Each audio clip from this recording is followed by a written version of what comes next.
fun. I just love the park. You and I should have play dates more often. That wasn't a play date. I was hiding behind that tree when you found me. Why don't you go on the teeter-totter with me, you spoiled sport? Well, I thought somebody should watch the kids. Explain you to the other mothers. And there's my sweet little bundle of perfection. Aw, you can call me Mom. So how was the campus career fair? Oh, wait. Let me guess. It was just fair. So tell me about it. What was it like? The campus career thing was awesome. It was informative, yet fun. There were balloons And careers and people talking about careers. Really? Any promising leads on what you might want to do with the rest of your life? Tons. Yeah, but, you know, they said it's bad luck if you talk about it. Yeah. You didn't go. Dang it, Cheyenne! There's a bad moon rising. It's go time, Hank. Okay, look, Mrs. H, we were on our way to the career fair, but our path was blocked by this huge outdoor concert. Yeah, and at first we thought that was career day. By the time we realized that it wasn't, the real one was over. So you were supposed to pick a career so you could choose a major so you could have a future. So? So instead, you start the first day of the rest of your life by going to a concert.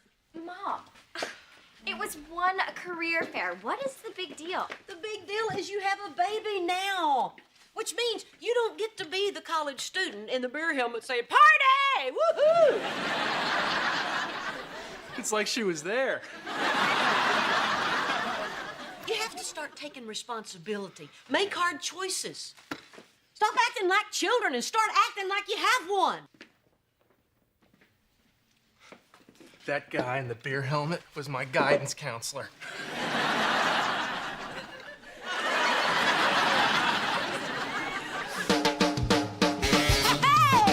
My roots are planted in the past, though my life is changing fast. Who I am is who I want to be.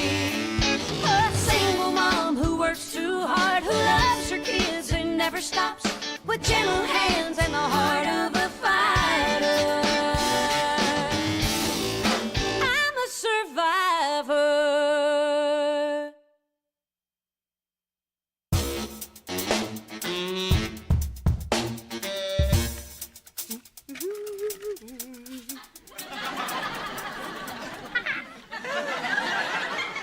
Okay, coin wrappers. As I like to say, let's roll. Why can't we just take the penny jar down to the grocery store and dump it in the sorting machine? Or maybe we could go to the bathroom and flush 8 cents on the dollar down the toilet. Dad, do you have a minute? If it were only any time other than coin time. What can I do for you, honey? Mom yelled at me. You know what always cheers me up? Rolling nickels. Huh. With me, it's scotch. So what happened, honey? Oh, she's all over me about the stupid rest of my life, just because I haven't picked a major. You know, your mom's always been like that. She used to ride me about mowing the lawn every week. I mean, every other week is fine. But would she let it go? No. No, it was always grass, grass, grass, and garbage, and dishes, but mostly grass. You know, Brock, we should help her. What are your interests? Well, she likes nail polish and shopping. She should major in rocket science. Or I could major in shut up, Kira. You know, Cheyenne, I didn't always want to be a thrifty stay-at-home mom. At one point, I wanted to be a meter maid. But they wouldn't let me carry a gun.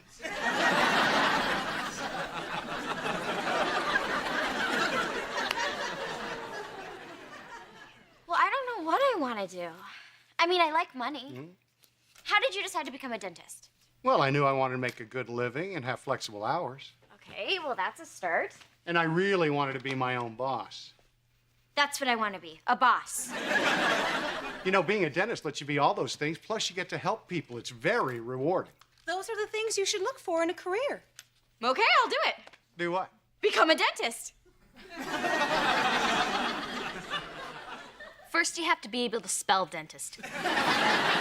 Tell you what I can spell. Shut up, Kira. Hey, Cheyenne, honey, it's a big commitment. Are you sure you want to do this? Yes. I mean, I used to love coming to see you at the office. Plus, I'd learn from the best. Oh, I'm not the best. Am I the best? Best dentist and best daddy.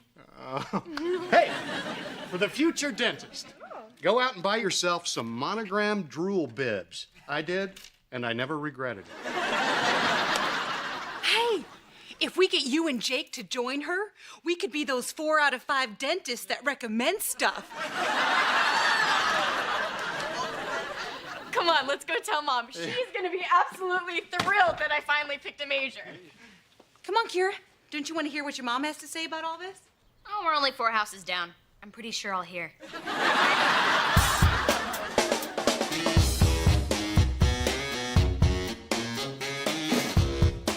Mom, what are you doing? Well, I'm trying to help your sister with her career choice. Shouldn't she be here? No, honey, I want it to be the right one. Well, I know what I want to be, an accountant. Really? Why an accountant? Because Jeffrey's dad is an accountant and he has a jet ski. Oh, Cheyenne, I'm glad you're back. I wanted to go over some possible majors that I found for you. No need, Reba. It's already done. Yeah. Dad and Barbara Jean helped me pick a major. Oh, great. Bring in the experts. That's what I always say. Okay, well, after a lot of soul searching and some really good bonding time with Dad, I decided I want to be a dentist. Isn't it great? Oh, you had me there. I got one for you. Maybe Van should be governor. No, Mom, I'm serious. I want to be a dentist. Oh, really? Oh, well, well, what did your dad say to you to make you choose such a perfect career? Well, he was talking about what he loved about his job, and I realized I love dentisting. It's dentistry. Whatever.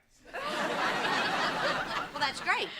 And I'm sure you guys talked about how Cheyenne doesn't care for science, math, or teeth. A dentist!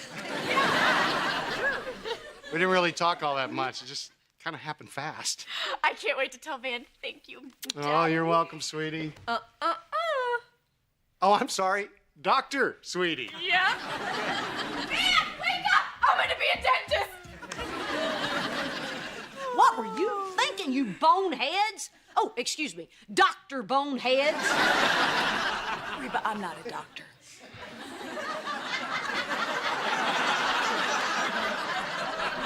You know, I don't think it's such a bad idea, her wanting to be a dentist. Brock, it takes 8 years to become a dentist. She's never going to stick with something that long.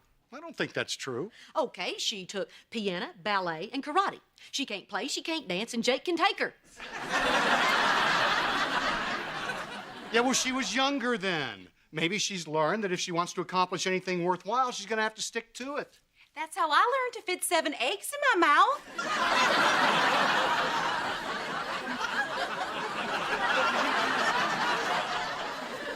And besides, you know, I feel that we must encourage our children at all costs. Yeah, when they're 6 and want to fly a cardboard box to the moon. Reba, a child can do anything she sets her mind to.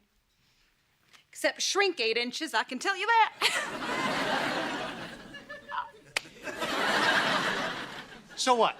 You're saying that I'm a bad parent for encouraging our child's dreams. Is that it? Yeah, you're a bad parent. A good parent matches the dream to the child, so they won't get hurt or disappointed.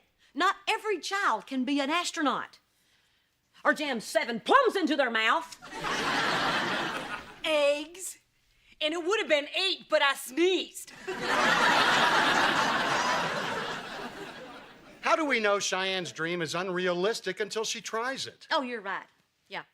I'm sure Cheyenne will be great at dentisting. I can see the sign now. Cheyenne Montgomery, teeth taker outer. Hoo-hoo. She misspoke. Okay, Brock, here's the deal. You talked her into it, you get to talk her out of it. No way. Oh, yes, Way, because I know how this happened. She went crying to you because I yelled at her, and instead of backing me up like you should have, you agreed with her. That is so wrong. And I bet you even brought up the grass thing.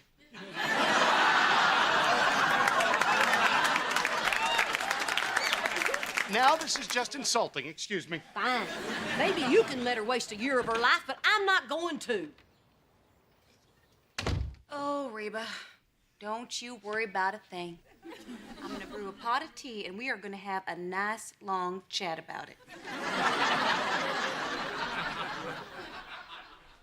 Why don't we do that over at your house? Oh, okay. I got lemon zinger, orange pico, I've got an organic peppermint.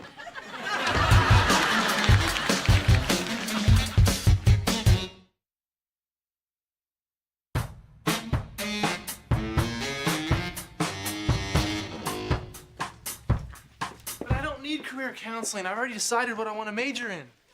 When? In the car when we were at that really long light. I want to major in marketing. You know why? Because they hang out with accountants, and the word is, those guys have jet skis. All I'm saying is, a career counselor will just give us a little confirmation. Well, I just think it's a waste of time when we already know what we want to do. Dentist, marketer guy. Hey, maybe I could do the marketing for your dental office. I'm seeing a campaign. It's not coming to me. Shane, when you said you wanted to be a dentist, it got me thinking. I mean, if you're willing to put that much effort into it, why not shoot a little higher? Maybe like a brain surgeon. Whoa, now that's something I could market. I got nothing. I hear you, Mom.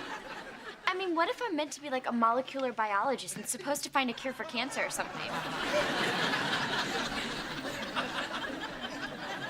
Exactly. Thanks for thinking I could cure cancer, Ma. That's what we're here for. Cheyenne and Van Montgomery? Hi. Hi. It's nice to meet I'm you. Van. Hi, Van. Who are you? Oh, I'm Reba Hart. I brought the kids down so you can do that thing we talked about over the phone. Oh, Mrs. Hart, I tried to explain this to you earlier. Career counseling is not telling people what they've chosen is dumb. This is serious. My daughter's making a big mistake, and I need you to straighten her out. Uh-huh. Well, how about I listen to what she's thinking and then give her some guidance? Oh, no, she doesn't need any guidance. She needs a big fat dose of reality. See, she thinks she wants to be a dentist. And you don't like dentists? No, my ex-husband's a dentist, and Oh, and you don't want her to be one because she's following in his footsteps, and you hate that. Tell you what I do hate. It's people finishing my sentences.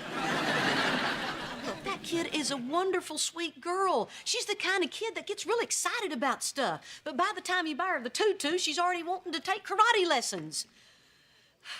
Is that the end of your sentence? Yes.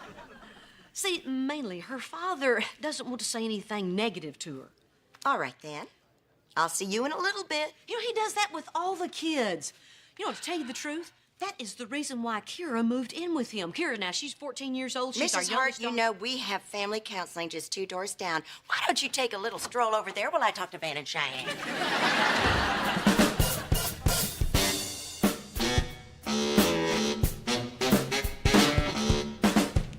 Hey, Van, how'd it go in there?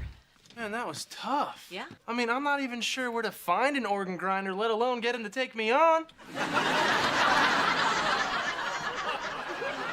Hey there. Did you pick a career? I sure did. In? Dentistry. Turns out I've been saying it wrong.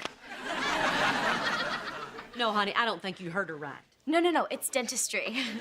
And she told me to go for it. Isn't that great? It's unbelievable that's what it is. I'm gonna give Marie my personal thanks. Oh, okay. Go ahead, Van. All right. Marie? Thanks. What happened in there? Oh, it's simple. After talking with Cheyenne, I think she could do it. Now, she knows she hasn't applied herself in the past, but she wants to correct that. Now that boy there?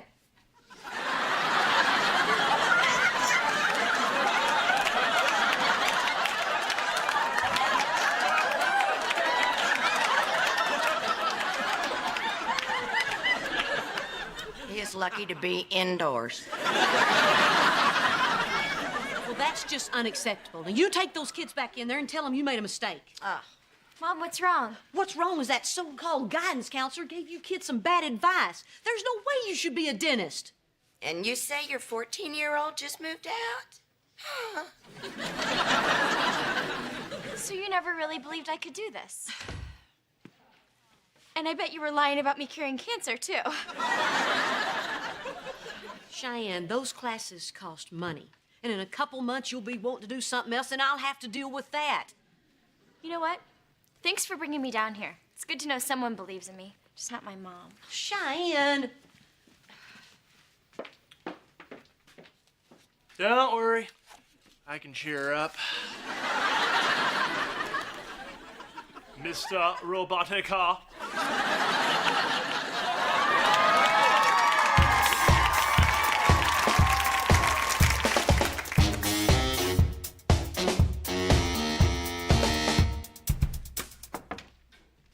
Hi, Reba. Oh, look, it's a guidance counselor from Make-Believe Land. Hey, I'm here because I want to help, okay? You know, I was sitting out on my porch, watching the grass grow like it's supposed to, and I realized that it's not fair for me to always make you the bad guy. So I'll talk to Cheyenne. See, I'm sure she thinks being a dentist is all glitz and glamour. What Cheyenne doesn't know is that for every guy who pulls a molar, there are 1,000 broken hearts of people who couldn't cut it. Oh, hey. Look, I'm glad you guys are here. Mom, I thought a lot about what you said. Cheyenne, sweetie, I think I made a mistake. I'm not really sure dentistry is the right thing. I mean, truth be told, I hate it. They bite you. The little kids, they bite you on purpose. And you can't even smack them. It's okay. I think I know why Mom thinks I can't handle it. Look, Mom, I am flaky, and I don't stick to things. Wow. Honey, admitting that about yourself is a step in the right direction. Don't worry, we'll find you something. Oh, I already did. Dentistry.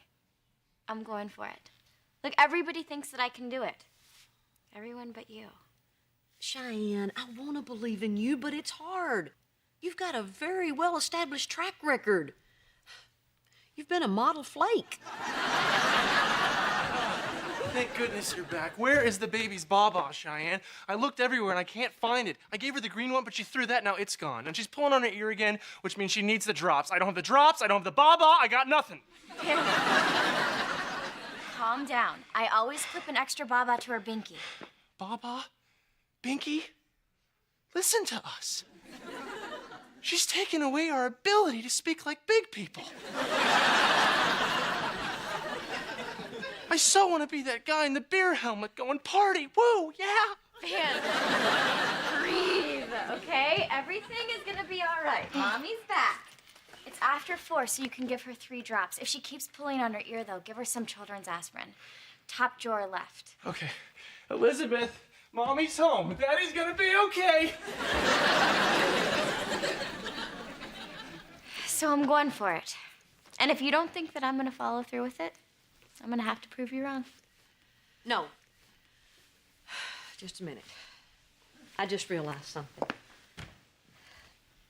Maybe I was wrong. Somebody get a video camera. What do you mean, maybe you were wrong? Elizabeth, being a mom, honey, you're a great mom. It's not that you can't stick to something, it's that you don't.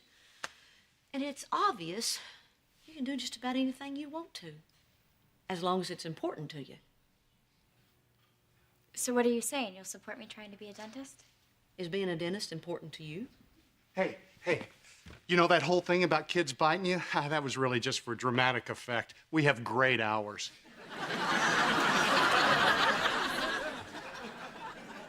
Is it? Yeah, it is. Sure you wouldn't rather just take piano lessons? Oh, Okay. I'm here to support you. But if in a couple of months you decide to be a forest ranger, you're on your own. Oh, a forest ranger? Cheyenne. Right. Like I would ever wear one of those stupid brown hats. You know, Reba, if we weren't divorced, this is where we'd hug and say what a good job we did, and then discuss what we're having for dinner. Hey, why don't we do that over at your house?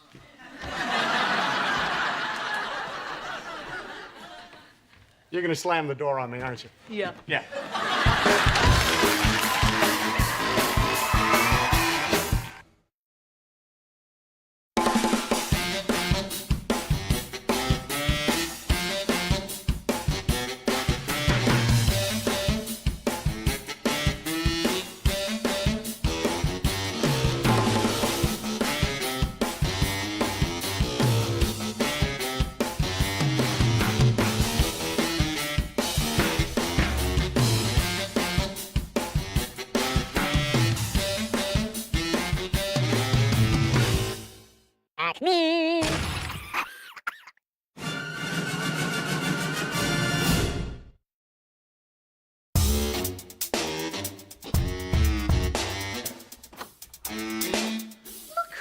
Time to bake since her chick left the nest. Look who's not getting a muffin. Hey, honey, you want one?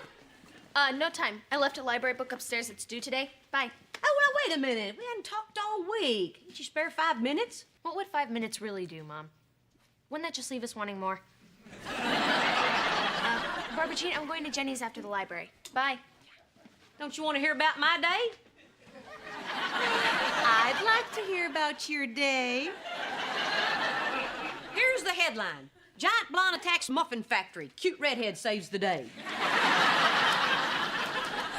And since when is Kira and Jenny talking? I thought they were fighting. Oh, not anymore. See, Kira sat with Macy at lunch, so Jenny thought Kira was stuck up. But then Kira sat with Jenny again, so Jenny and Kira made up. Any questions? Yeah. Since when are you in the 9th grade? I'm very plugged in with the kids, Reba. And, you know, it's only natural that you've fallen out of touch with Kira since she moved out. I am not out of touch with my daughter. It's just that she doesn't live here, and we don't always talk as much as we... And you don't live here either, by the way.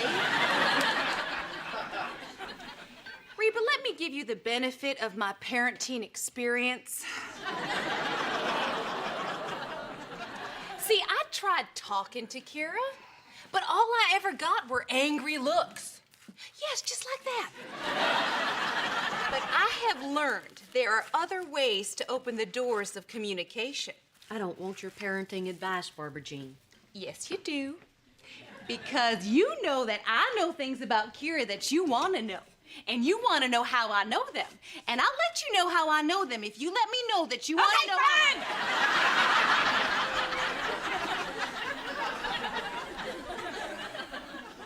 Tell me your secret. Tell me how you get my daughter to completely open up about every detail in her life. I spy on her.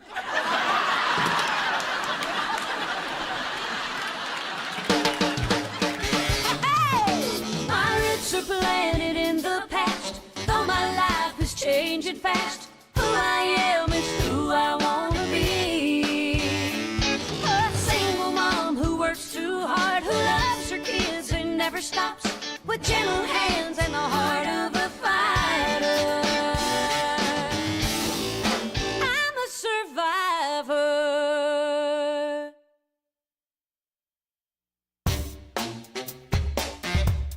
I can't believe you spy on my daughter.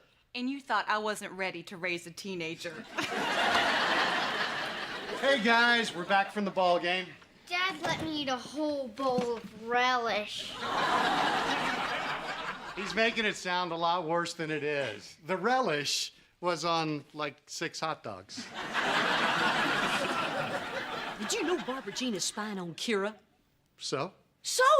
It's a betrayal of trust. It's an invasion of privacy. It's just old-fashioned wrong. No, it's only wrong if the person you're spying on has something to hide. Like if you had spied on Brock when we were having an affair.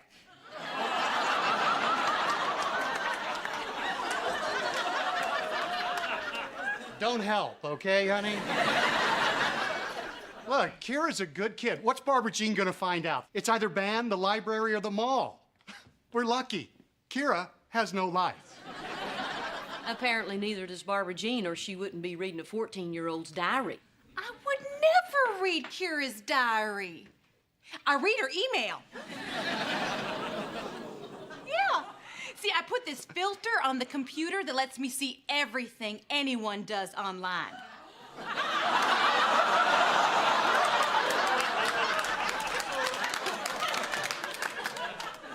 You mean anything Kira does, right? No. I gotta go. Oh, yeah. You know, really, Reba, there's no harm in spying. Wouldn't you like to know things about Kira? Like, who gave her that friendship necklace?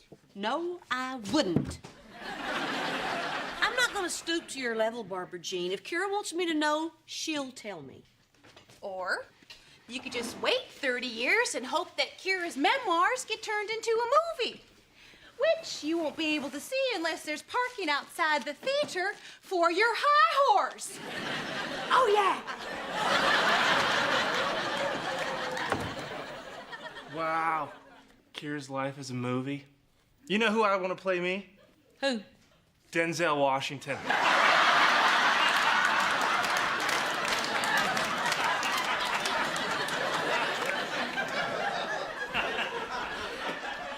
What was that about? Oh, Barbara Jean thinks that I ought to spy on Kira like I'd ever spy on one of my kids. You spied on me all the time. I did not. Your mom has a point, Cheyenne. I mean, if she'd been spying on us, you'd never gotten pregnant.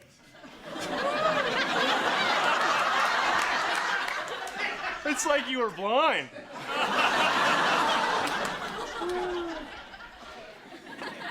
If you didn't spy on me, how did you always know when I liked a boy? Oh, it was obvious. You'd be on the phone all day with all your friends telling them about it, and then you'd write, "I love Jimmy" on your notebooks. Jimmy? Who's Jimmy? You are, honey.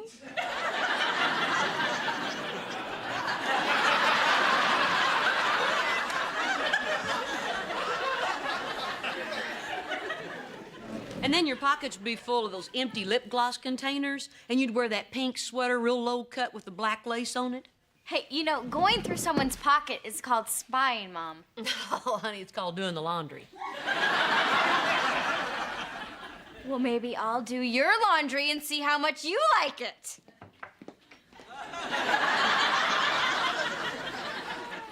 Yeah, do my ironing too. That'll show me. You know what I think, Mrs. H? That you're not really Jimmy.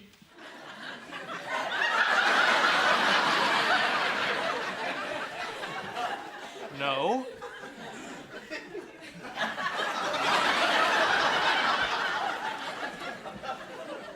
I think you should spy on Kira. What? Yeah, go through her backpack to keep everything in there. And wise up, Mrs. H. No one gets a friendship necklace from a friend. It's from a boy. Boy friend. You do the math. Mm-hmm.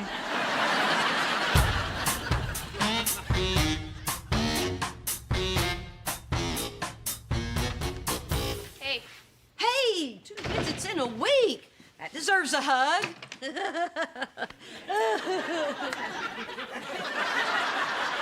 What are you doing? Oh, enjoying the scent of a girl who doesn't smoke or hang out with kids who do. Have you been drinking? No. Have you? I'm going upstairs to get some clothes. Don't follow me. Why would I follow you? I'm not nosy.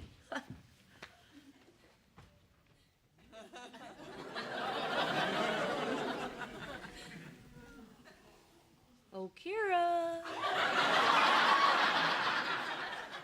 I'm gonna go through your backpack. If it's okay, don't say anything.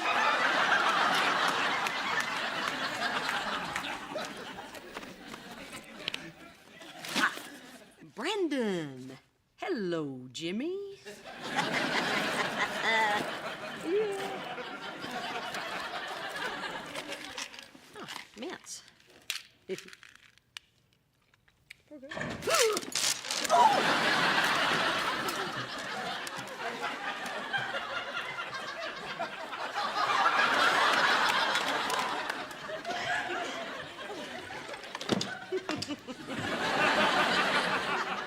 I'll see you later. Okay, all right. Here, don't study too hard. Whoa! That's Cheyenne's sweater. Not anymore. She gave it to me. What is that smell? Did you swallow a car freshener? No. And where are you going in Cheyenne's sweater? Out. Out where? Out there. To enjoy the freedom our forefathers fought and died for. Why are you asking all this stuff? I'm not asking stuff. I just want to know if you're going to go meet someone somewhere and do something that I might or might not like. Oh, I get it. You think I didn't check all this with Dad? No, that's not what I'm saying. Well, it must be, or you wouldn't be saying it. I mean, when I lived with you, I checked with you, not Dad. Now that I live with Dad, I check with him, not you, right? Well, yes. And now you're worried that I didn't check with either of you. But I know the rules, and I check with Dad. Isn't that what I'm supposed to do? Well, yeah, but don't think you can just walk in here and abide by the rules, little missy.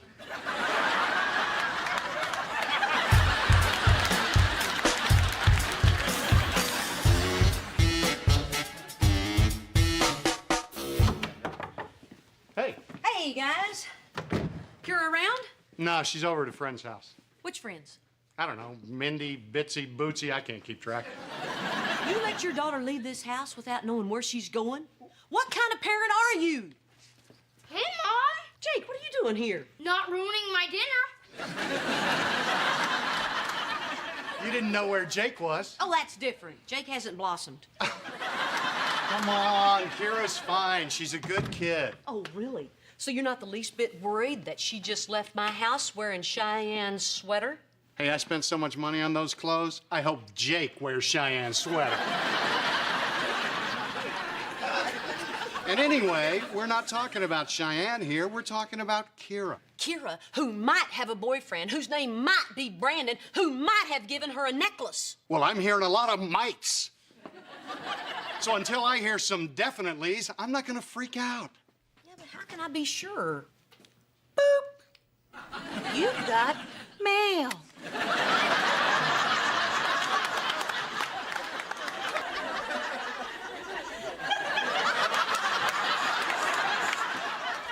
Bloop. You got a goofball.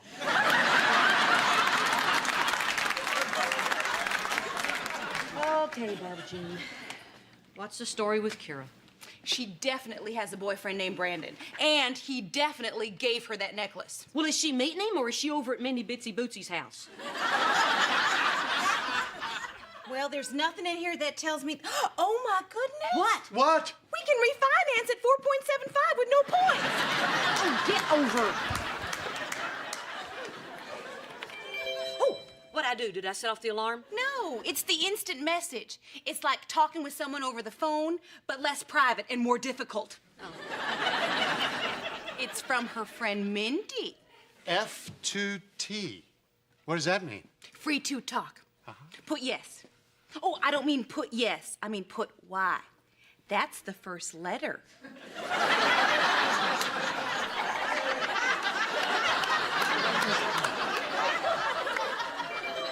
Okay, another message. The letter R, the letter U. R, U. No! Are you? See, are you? See? Okay, right, all right. Are you going to Brandon's tonight? K-Y-R-A. What? K-Y-R-A. Kira.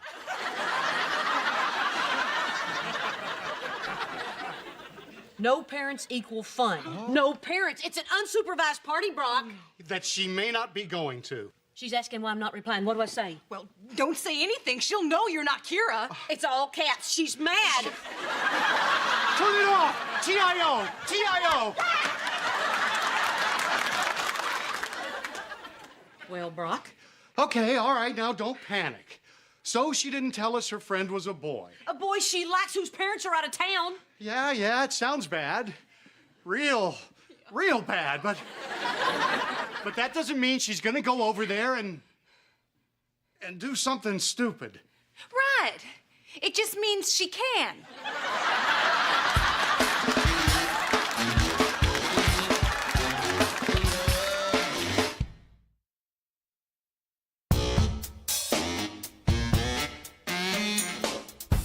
Kids are starting to arrive. Pull closer, Brock. We'll never be able to see her from here. We're never gonna see her because she's not coming. But if her friends see us, then she's gonna think I don't trust her. And Reba, don't worry. I've got a plan that'll make both of you happy. Night vision goggles? Barbara Jean, we're in the suburbs, not Nam.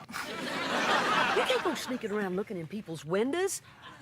I'll radio if I see anything. And don't worry, I'm not gonna do anything that looks suspicious.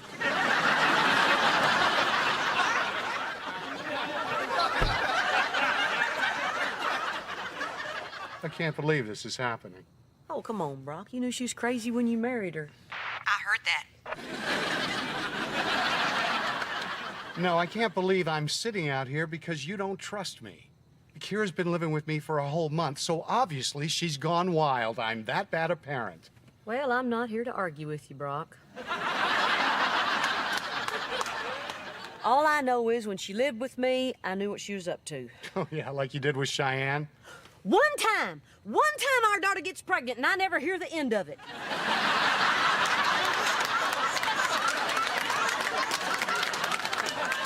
Hey, I know what Kira's up to. She's out with friends. Well, that's not good enough. You need to know which friends and where they're going, for how long, and get a phone number, and then get a cell number in case they lie about the phone number. Or maybe we could put a chip in her head and track her by satellite. Well, if you weren't so cheap. Did you ever stop and think that maybe one of the reasons Kira moved in with me is because I trust her? You know what? We might have to be here on a stakeout, but we don't have to talk. Fine. Fine. Roger that. Can you believe my mom kept track of my lip gloss? Oh, I know. We would go through like a tube a week. Hey, remember when my mom kept that old couch out in the garage? Oh. I thought my lips would fall off. You know, it was kind of fun sneaking around, never knowing if we're gonna get caught or not. Yeah. Sitting there in the dark, the scent of strawberry passion on our faces.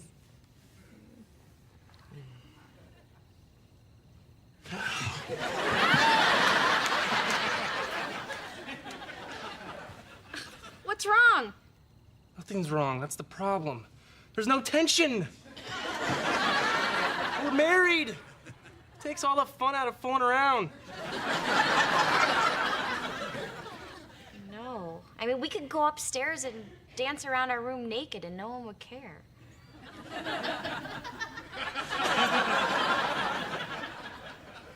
You want to? I don't know. It's all the way upstairs.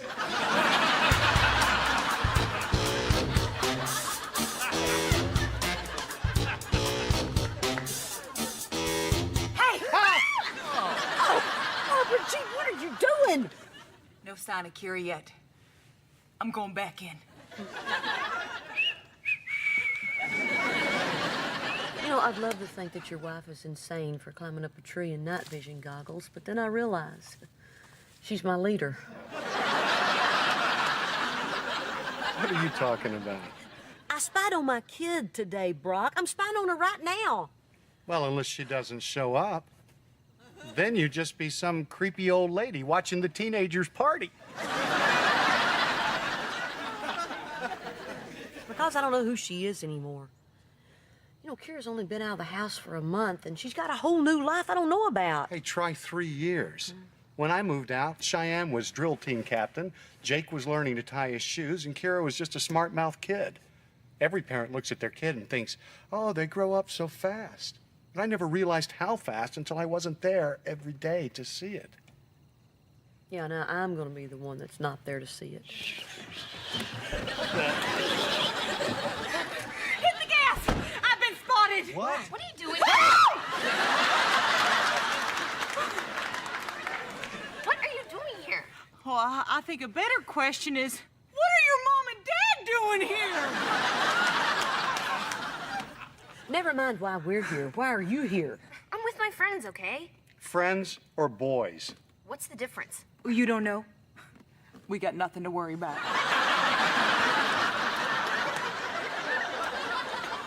We know it's an unsupervised party, Kira. Where did you hear that? Have you been following me? No, we got it from your email. Again, honey, don't help. I can't believe this. Wait, Kira, stop. You know, I get Barbara Jean doing this, and Dad has to tag along in case he needs to post bail. But not you, Mom. Hey. And we all know what your mom did was wrong. But you know what else is wrong? You sneaking around with boys. I know it's kind of dark out, but if you borrow Barbara Jean's spy goggles, you'll be able to see I'm not Cheyenne. Well, maybe we got confused because you're wearing her boy meeting sweater. So you guys really think I'm so stupid that I'd sneak off and have sex when I'm 14? And even if I did, why would I wear Cheyenne's sweater? For good luck?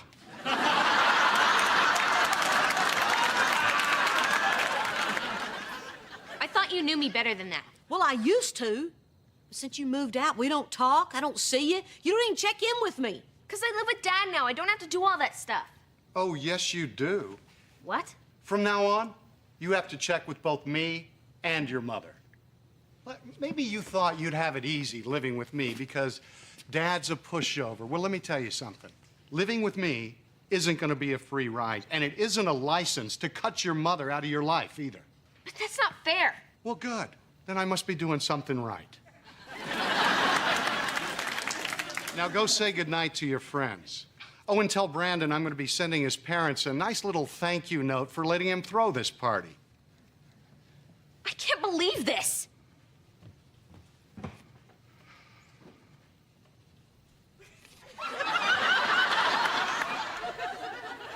Who are you? I'm the girl's father. Thanks, Brock.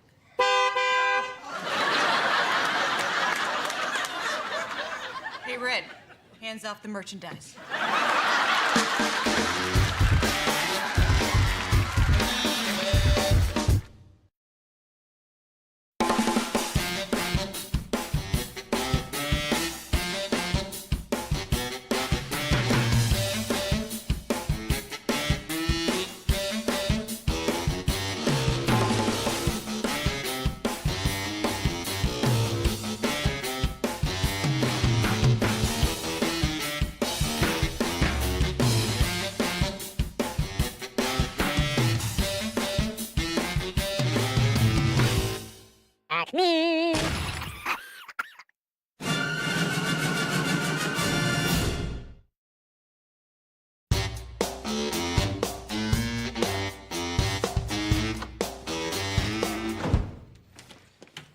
Okay, Kira, I think you owe me a thank you for driving you home from school and an apology for introducing me as your driver, Giant Malibu Barbie. I was embarrassed. You walked around campus yelling, "Is Kira here? Is Kira here?" I just wanted to see how you were doing now that you're in high school. It can be a really hard adjustment. I'm fine. You know, and I want to make sure that you're hanging out with the right kids. Got it. You know, people that won't lead you down the wrong path. Gangs, drinking, betting on dog fights, you know, that sort of thing. And now I know. Or pot. Do any of the kids at your school, do they smoke pot? Nope, not a one. In fact, we were written up in USA Today. I'm serious. Do any of your friends? Why would you even think that? Well, I don't. It seemed like you had wonderful friends. Except maybe for that red-haired kid who was sitting on the bleachers. Yeah, he looked like a stoner. Gary? Yeah, that's the one. His eyes, they looked a little whacked out to me. He's blind.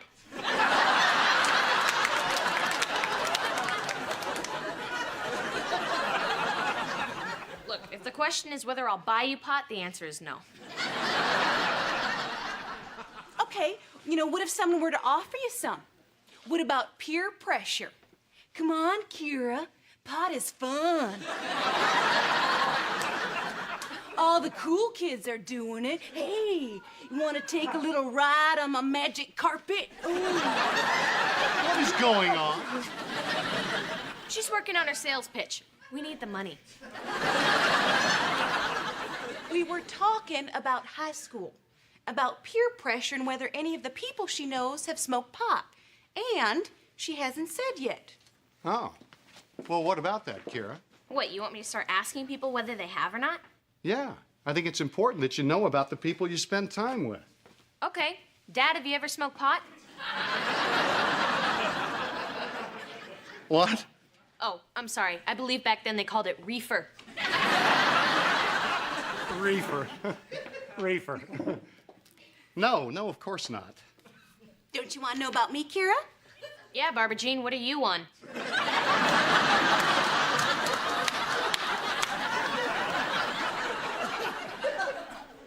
I have never done drugs that weren't prescribed by a licensed therapist.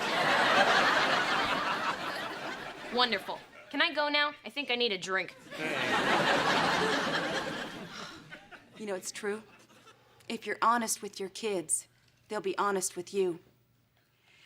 Now, if you'll excuse me, I need to go apologize to a little blind boy.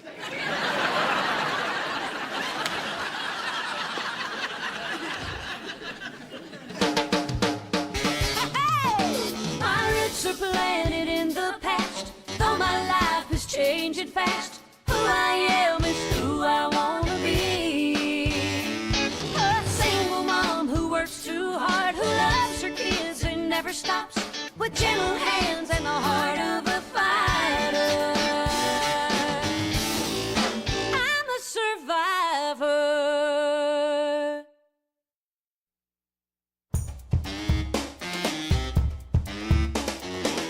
Nope. Gotta go. Hey there. Guys, when I left, I said empty the dishwasher.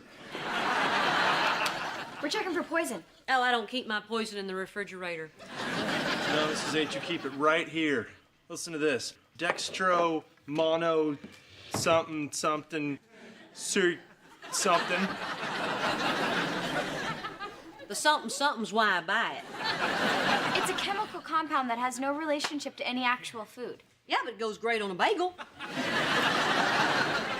Coach had a nutritionist talk to the football team, and he explained that we're allowing all of these horrible chemicals into our bodies. All this stuff has to go. What's the problem with the olives? Nothing, I just don't like olives. Okay, put everything back. You're committing slow suicide, Mom. I have my reasons, darling. Hey, guys, can I get a second with your mom?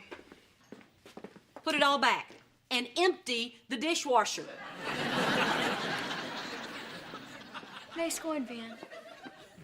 So what happened? Well, Kira asked me if I had, smoked pot, and I told her I never had. So what's the problem? Well, we both know I used to in college. Yeah, that's right. We both know. And that's all who needs to know. Yeah, but Reba, I wasn't honest with her. Brock, there'll come a time when your kids get a little older that you can tell them all about your boneheaded past. I just don't think the time is now. She gave me this look like she knew I was lying. Well, if anybody can recognize that look, it's you. Okay, sorry. All right, so tell me what you guys told her about drugs. Well, basically, that was it. Then you really didn't have the talk. It came at me out of the blue. I panicked. Okay, now we're gonna have to talk to her together. I'll tell her that I never smoked pot either. Well, that doesn't help me, does it? You didn't. I know. That's why I'm thinking clearly. Maybe this is a good idea. Plus, we could tell her about the people we knew who smoked a lot of pot and all the problems they had. Oh, like that guy Toast, the one that got busted. Or you know who's worse? That guy Brain. He was always high. Wonder what he's up to now. He started a software company. He's a billionaire.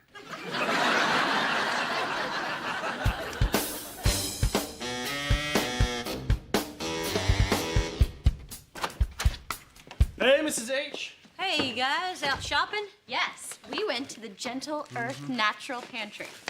Oh, man, wished I'd known. I need some Clorox. No, Mrs. H, here's what you need. Completely organic, no processed sugar, additive-free, strawberry preserves. And we got non-bleached stone ground sesame crackers to put it on. Pure, natural flavor. Oh, outstanding.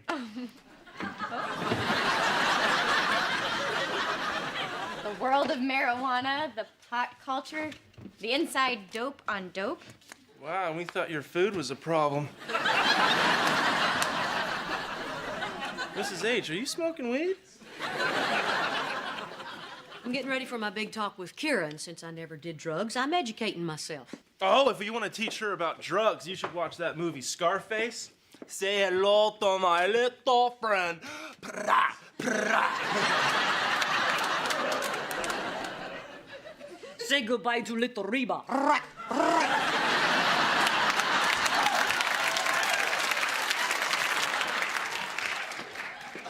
You know what's really cool, Cheyenne? Is that one day we'll be able to look our daughter in the eye, just like your mom can with Kira, and say the same thing. Honey, we never did drugs. That is huge. Yeah, well, it must be, because you keep on yapping about it. What's the matter with you? Nothing, I just don't understand why we're having a conversation about what we're going to tell our baby daughter when she's like 15. Honey, we're just talking. What are you getting so angry about? I mean, what if she did try it once, Van? I mean, would that make her a terrible person? What are you...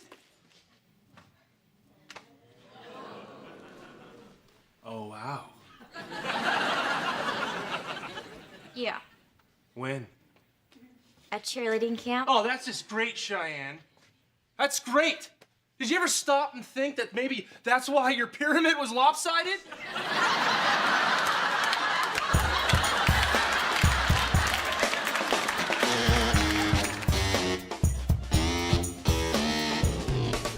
Are you sure you don't want me to stay for the big talk, Reba? Kira knows that I'm an example of a drug-free life. Then you really should go. But remember, if she says Mary Jane, that's code for marijuana. Okay. And if I say tangerine, that's code for get out. Tangerine. Do I seem calm? I seem calm, right? You seem calm. You know, it's important to talk to your kids about this stuff. People think it's so simple. I mean, like those stupid rubber mats that they put in the bottom of urinals that say, don't do drugs. I mean, if you're getting your advice from the bottom of a urinal, hey, maybe drugs aren't such a bad way to go. I'm just gonna tell her the truth, Reba. No, you're not. Remember, this is about me talking and you nodding. Look who I ran into. I got your message. What's up? Just a little rap session. A rap session? Are you sure we're in the right decade for that? Not gonna be any big deal, but your father told me what you guys talked about, and we just want to follow up on that.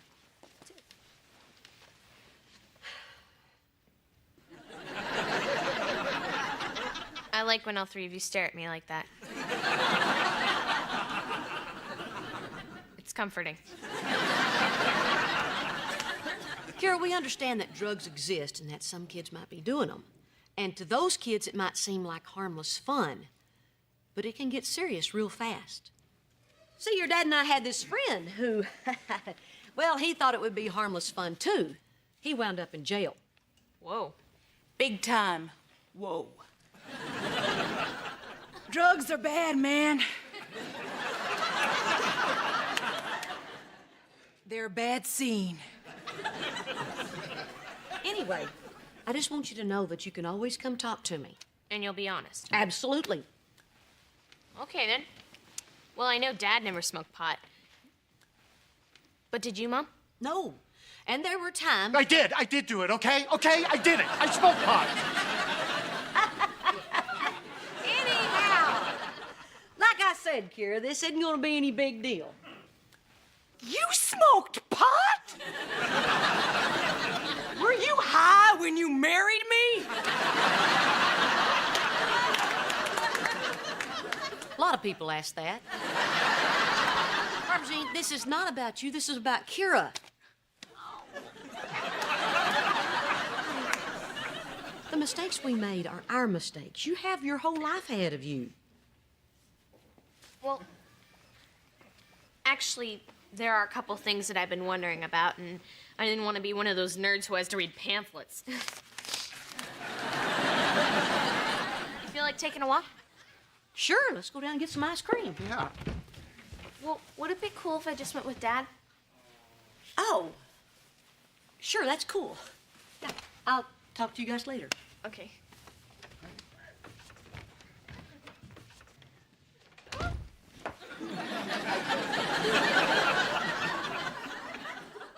Oh my gosh! I'm married to a pothead! Tangerine!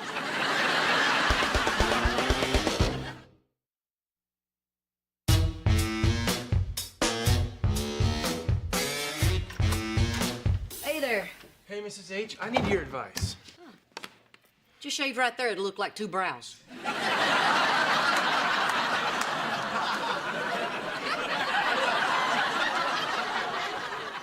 I have this friend who you may or may not know, who may or may not be real.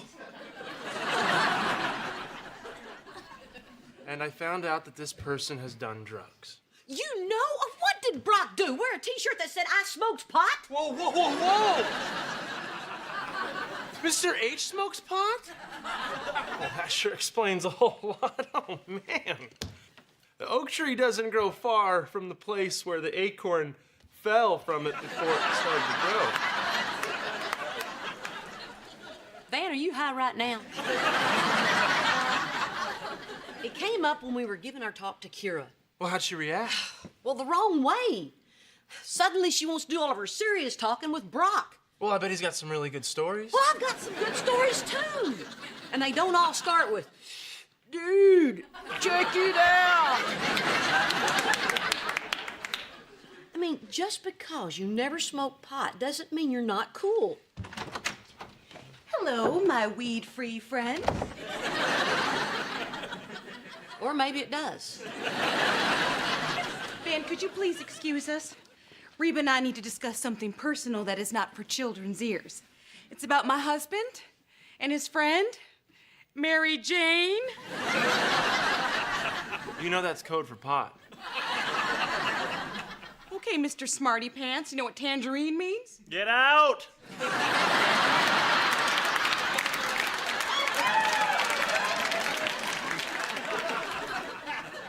So you're not the only one that gets on my nerves. And he already knows about old Smokey. Wow, isn't that fabulous?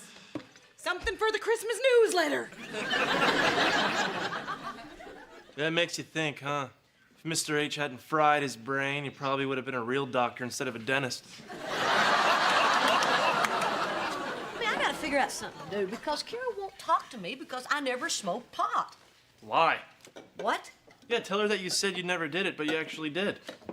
You could tell her that you did it at cheerleading camp or something. I can't lie to her about this. Can I? Well, if it keeps you in the loop, why not? Well, if you don't want to lie, you could smoke pot now. I'm sure Brock's got a little wacky tobacco stashed in his golf bag. I gotta go.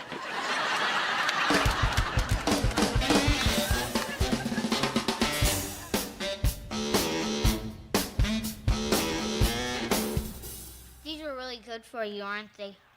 You bet they are. I can tell, because they're gross. Hey, Everybody hates these crackers. really? I like those things. Oh, you do realize they're stone ground, right? Not stoner ground? About that.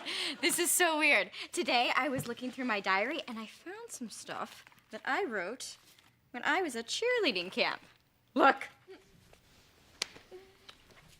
July 10th, didn't smoke pot. Disappointed in the girls that did. Yeah, see, some of the girls were smoking, but most of us weren't. And I guess I got confused, and I thought I was one of the ones that did, but as you can see, I was one of the ones that didn't.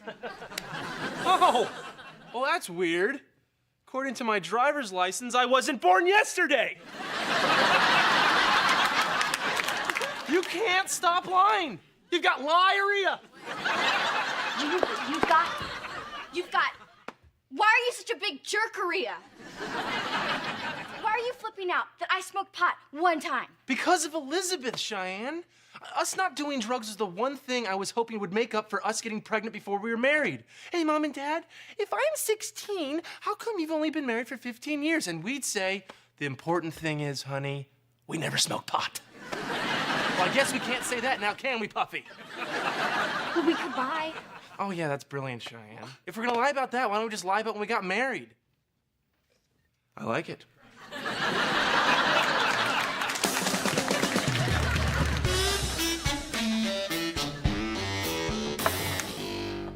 Hey, Kira, you got a minute? There's, something I need to talk to you about. Mom, we've had the sex talk 4 times. Unless something's changed, I get it.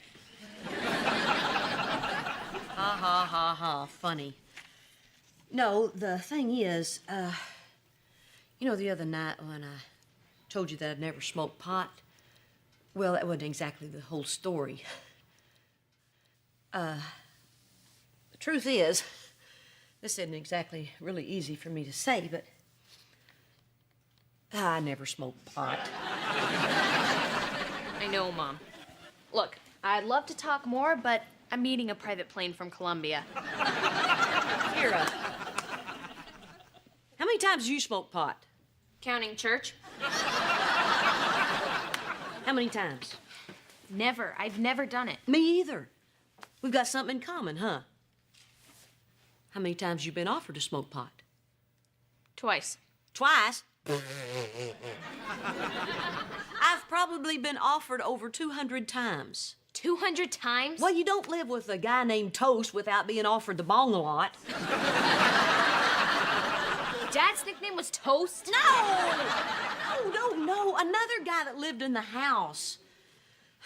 But the point is, even being offered it all those times, I never did it. So let me ask you this. Are you planning on smoking pot? It's not really the kind of thing you plan. You're right, it's not. That's why you might want to know what it was like for me to turn it down all those times. Or what people said to try to get me to do it.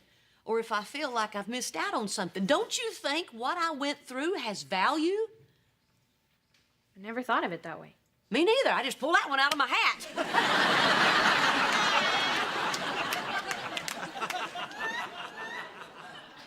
Honey, anything I can take from my life to make your life safer, that has value to me. Hey, kiddo, sorry I'm late. Hi, Reba. Hey. So, you want to go get that smoothie? Actually, Dad, I wanted to go talk to Mom first. Can we get a smoothie later? Yeah, sure, when you get back. Okay, cool. Bye. Have fun. Hey, honey. Hey.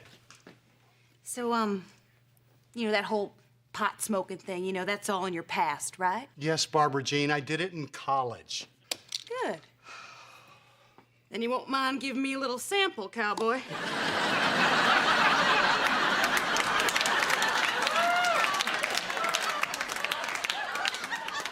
And we'll be doing these little tests once a month.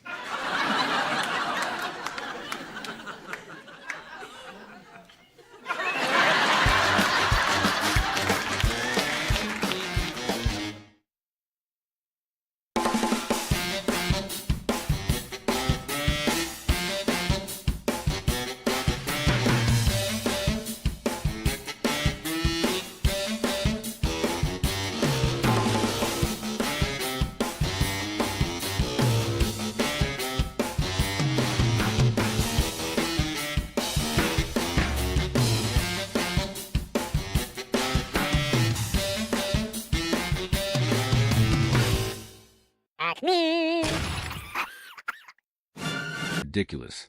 The kid loves to caddy. Van, meanwhile, was testing out The Exorcist. Come on, let us go, let us go, let us go. Hey, you sound just like Coach Howe. Now tell me I am worthless, and I hit like a girl. Reba gave Ann a look of utter pity. Oh, EW, if only you had read that a couple of months ago. Chapter 3, Finding a Voice. Later that afternoon, Reba found Cheyenne in her bedroom, trying to find space in a closet now overflowing with football jerseys. Should not Van be here by now? Cheyenne asked, glancing at the clock. He will be here, Reba said, leaning against the doorframe. He is a football player. He is very busy. So, how is the room you live and love in? Cheyenne avoided her mother's gaze. It is fine. It is a little more crowded with the exercise machine. Thanks to you, Reba gasped the mock offense. You let him put that in your room? My husband has a hot body, and I fully support that, Cheyenne said defensively. Oh, so how is Van's cheerleader poster growing on you? Reba asked, a knowing smile playing on her lips. Not that those gals need to do any growing. Cheyenne sighed, finally dropping the act. Mother, this is fun. No, I am curious which one is your favorite. Brandy with the I or Brandy with a Y. Right, right. They are all stupid, and 2 of them are not even that cute. Reba chuckled, stepping into the room. Oh, thank the Lord my little girl is back. Mother, marriage is hard, Cheyenne confessed, sitting heavily on the edge of the bed. I actually have to think about his feelings. It is so unfair. Tell me about it. Reba agreed gently. You know, it is scary when you are dating, and it ends, Cheyenne explained, her voice trembling slightly. It is like, who cares? You know, you're going to college. But when your marriage breaks up, you are just a loser. She quickly looked up at her mother, her eyes wide with panic. No, I am sorry. I did not mean you. I meant for young people. Reba held up a hand, completely unbothered. Are you through? Yes, I think so, Cheyenne mumbled.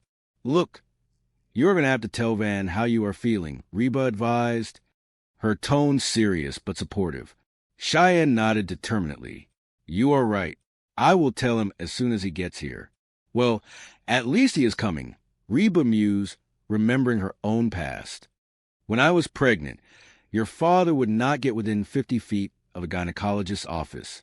Suddenly, Brock walked into the house, looking a little flustered. Mother, Jake yelled from the living room. Guess what I just saw? I got a picture of it. Reba walked out of the bedroom and froze. Oh,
the way that you think it should be.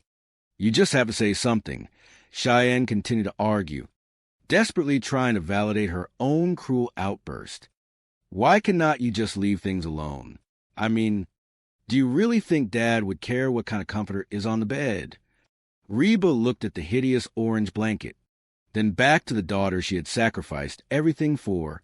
No, Reba whispered, her voice devoid of all emotion. It is obvious your father is not picky about what is on his bed. Without another word, Reba turned and walked out of the bedroom, closing the door softly behind her. The next afternoon, the office of the therapist was quiet, smelling faintly of lavender essential oils and expensive leather furniture. The walls were painted a soothing, neutral beige designed to calm the mind, though it was doing absolutely nothing to settle Reba's racing heart. "Oh, Reba, you are late," the therapist said gently, walking into the room with a leather-bound notepad.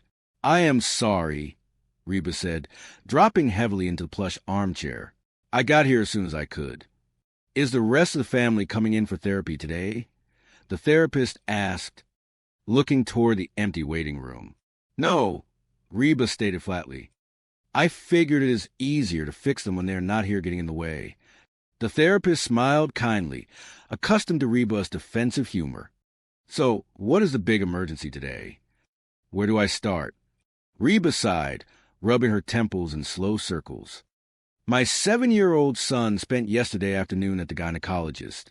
My pregnant daughter blames me for everything wrong in her life and her marriage, and nobody bothers to put milk on the grocery list.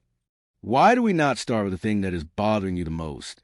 the therapist suggested, pen poised over paper. "The milk." "Uh-huh." The therapist nodded slowly, writing nothing down. "You know, Reba, sometimes when life becomes chaotic and overwhelming, we tend to focus our energy on controlling the smaller issues to avoid confronting the bigger issues." Reba looked down at her hands, her defensive walls immediately rising. "You know, this is not the first time I've been accused of this controlling thing, and frankly, I would like to put a stop to it." "I see. I mean, I was the one that stuck by her," Reba vented, her voice trembling with the raw pain of the previous night. "Her father was not even going to come to her wedding, which I planned myself. By the way, and do not get me started on that exercise machine in her bedroom. No matter what I do, no matter how hard I try to protect them, I get the blame.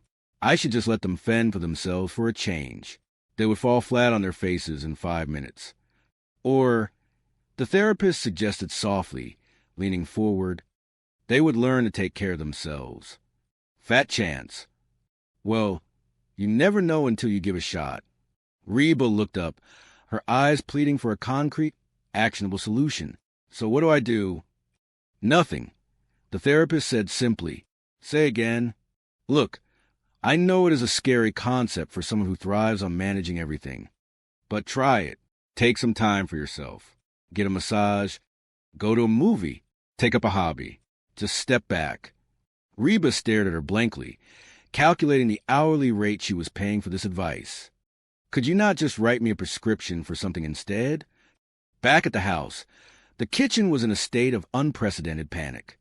The sun had set, and the reality of the situation was settling in. So what did Mother say exactly? Kyra, the middle daughter, asked, staring in disbelief into the empty refrigerator. She said, "Feed your brother and sister. I am going to the movies," Cheyenne relayed, sitting at the kitchen island, looking utterly lost. "She has lost it," Kyra concluded, slamming the refrigerator door shut. "What are we going to eat?" "I do not know. There's absolutely nothing in here." Van walked into the kitchen, his posture rigid. He had spent the entire day avoiding Cheyenne, nursing his bruised ego. "What is going on?" Cheyenne stood up, crossing her arms defensively. "So you are talking to me now?" "Only because I am hungry. We are in a crisis, so go away." "What is the crisis?" Van asked, looking between the two sisters. "Mother bolted," Cheyenne explained, "so we have to make dinner for ourselves." Van looked terrified. "No way, what are we going to eat?" You eat the most. Why do you not make something? Kyra demanded. I can make chili, Van offered weakly, looking toward the pantry. Do you have a can of chili? Kyra asked. Van paused. No, we are all going to die, Van concluded, hanging his head in defeat. Do I have to do everything myself? Cheyenne whined, burying her face in her hands. Suddenly, the front door rattled, and a familiar voice called out into the hallway. Pizza Man. Daddy. Jake cheered, running from the living room toward the door. Yay! Brock walked into the kitchen, carrying 3 large, steaming cardboard boxes. The glorious smell of baked cheese and tomato sauce filled the room, instantly defusing the panic. Daddy, Cheyenne said, rushing forward to grab a slice. I was this close to rolling Jake in a flour tortilla and eating him. Thanks, Coach, Van said, eagerly grabbing 2 slices at once. He lifted them to his mouth, inhaling the scent. Onions. Cheyenne glared at him, pointing a strict finger.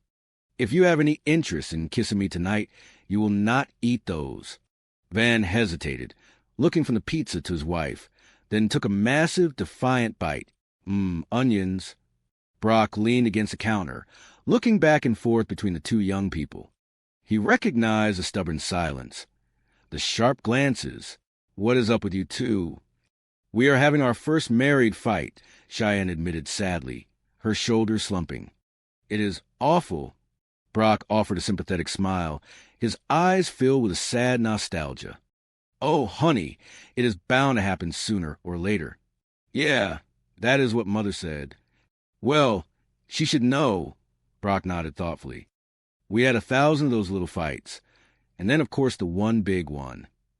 Cheyenne rolled her eyes, her loyalty shifting to her father in her anger. Well, the whole thing is her fault anyway.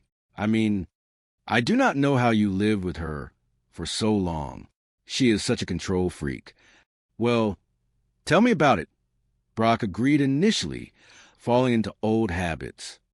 I got lists up the wazoo. Yeah, she is constantly interfering, telling people what to do, or what not to do. Cheyenne complained, gaining momentum. You know, it is no wonder she drove you away, Dad. Brock stopped chewing. The casual cruelty of the statement hung heavily in the air. He looked at the children, his expression hardening with a sudden, profound maturity. He pointed toward the doorway. Say, listen, could you guys take your pizza and eat it in the living room?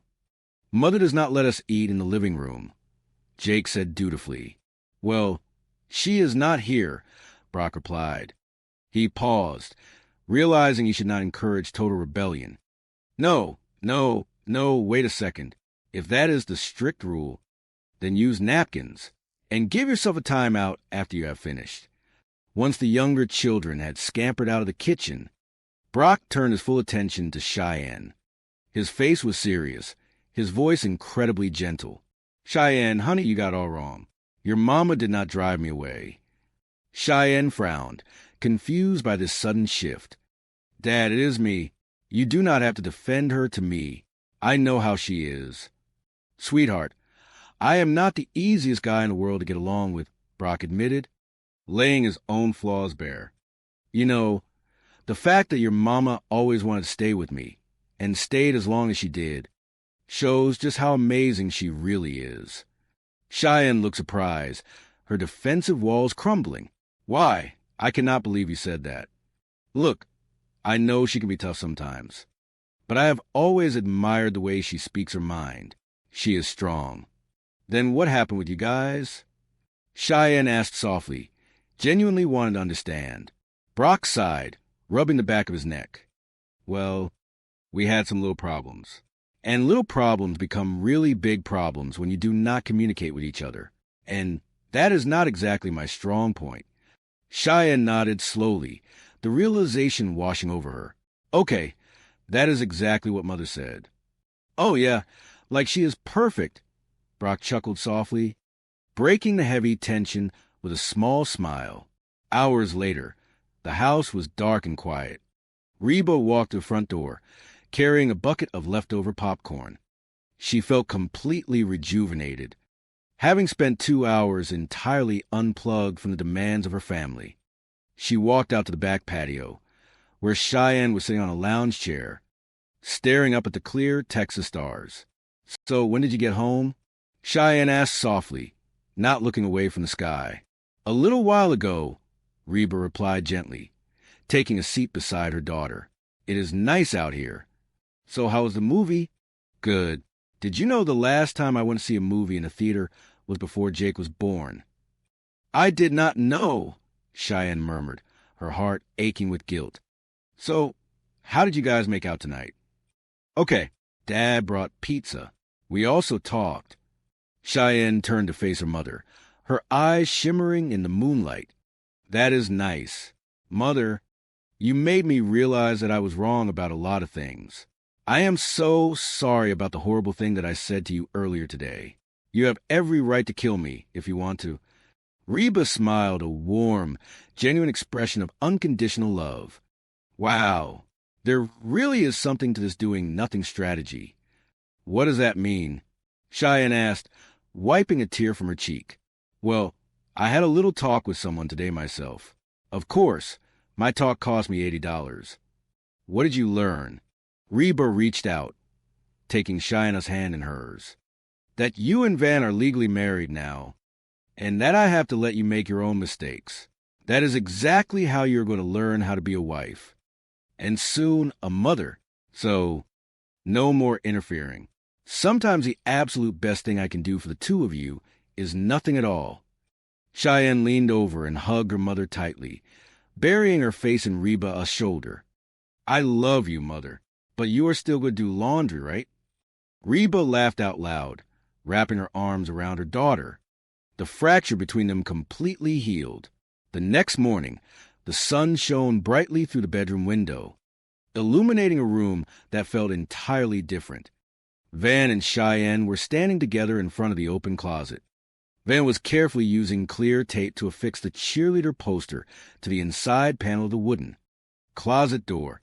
"So when you want to look at it to get pumped up for the game, just open the door, and the rest of the time keep it shut," Cheyenne explained. Feeling a surge of pride at their successful compromise, Van nodded enthusiastically, pressing down the corners of the poster. "That is going to work great. We have an awesome marriage." Cheyenne kissed his cheek, wrapping her arms around his waist. "I know. You can tell me anything, okay?" Van hesitated, shifting his weight nervously. "Okay, well, I kind of was not going to say anything to you about it, but I kind of wish you would not put that potpourri stuff in my underwear drawer. I went through a whole football practice yesterday with a sharp acorn in my jockstrap." Cheyenne burst into laughter, shaking her head. "I did not do that." Van looked genuinely baffled, his eyes wide with horror.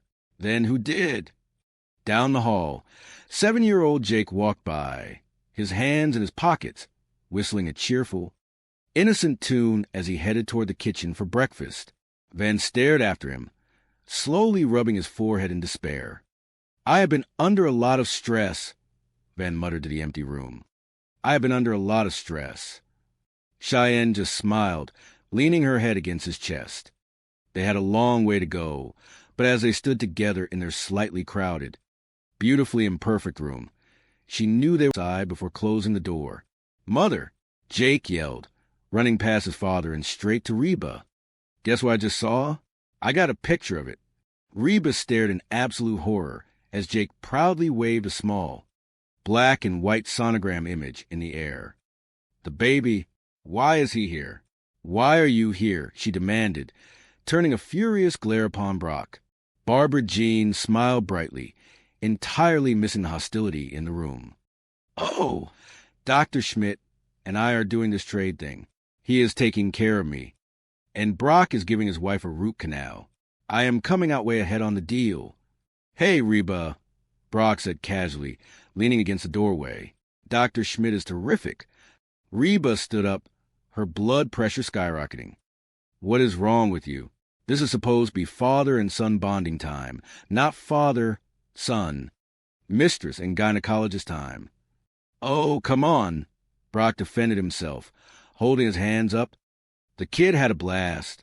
Besides, You're always after me to do stuff with him that is educational.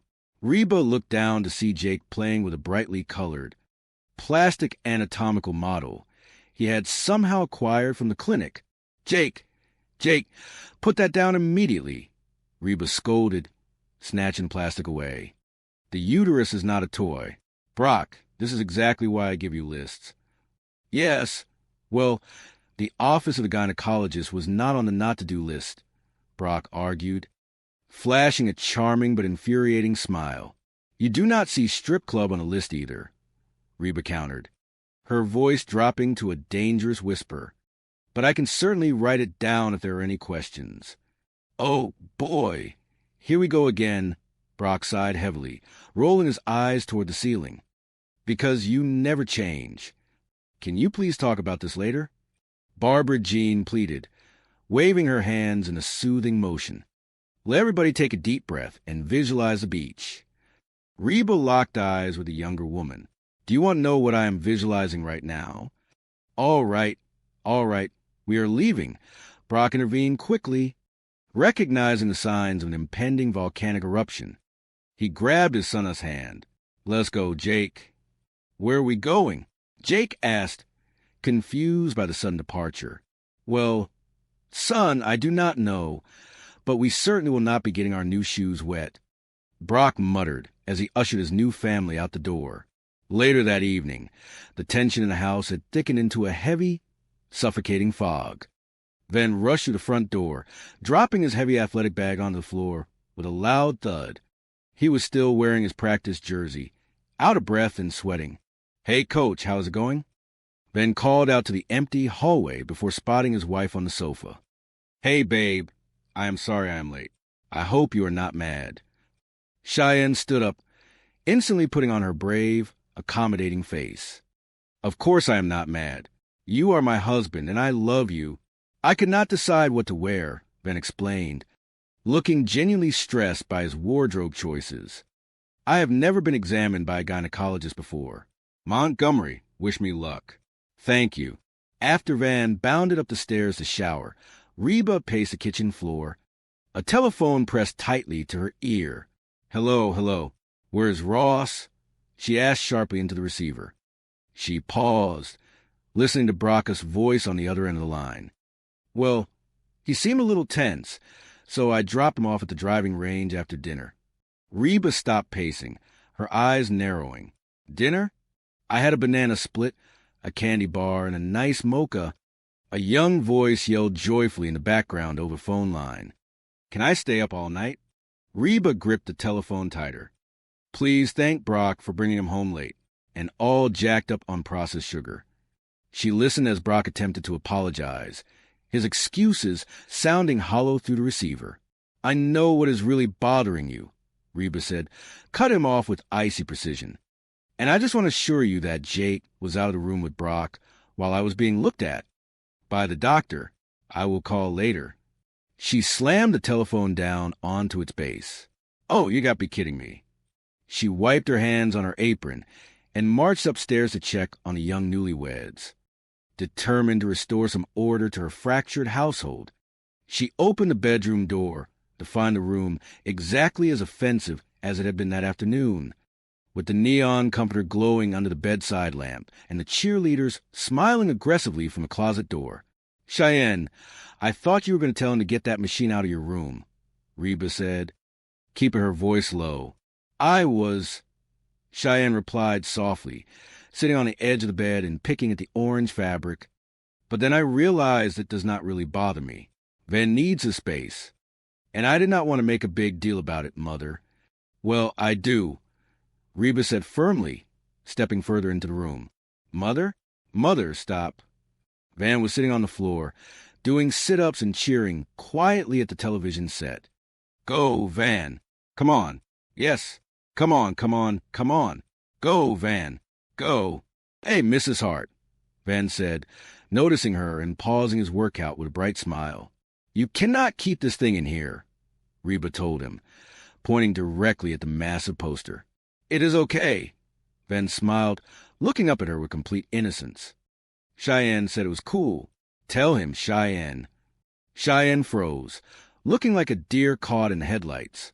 Tell me what? Van asked, looking back and forth between the two women, sensing a shift in the atmosphere. Tell him you do not want this thing in here. Reba urged her daughter, crossing her arms and waiting. What? Mother, not now, Cheyenne pleaded, her face flushing a deep crimson. He has been living out of trash bags for a week. I do not mind. But she does, Reba insisted, refusing to back down. Van stood up slowly, looking deeply hurt. The betrayal was evident in his posture. What? You do not like my trash bag system? Cheyenne finally broke.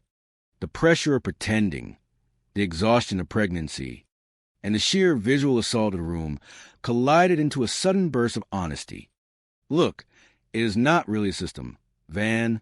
It is more like a big, disgusting mess. Big, disgusting mess? Van repeated, his voice cracking slightly. Is that your fancy way of saying you do not like it? Cheyenne crossed her arms defensively. Yes. I cannot believe this, Van said, taking a step back. What is next? You're going to tell me you do not like the cheerleaders. Cheyenne fell silent, tears of frustration finally welling up in her eyes and spilling down her cheeks.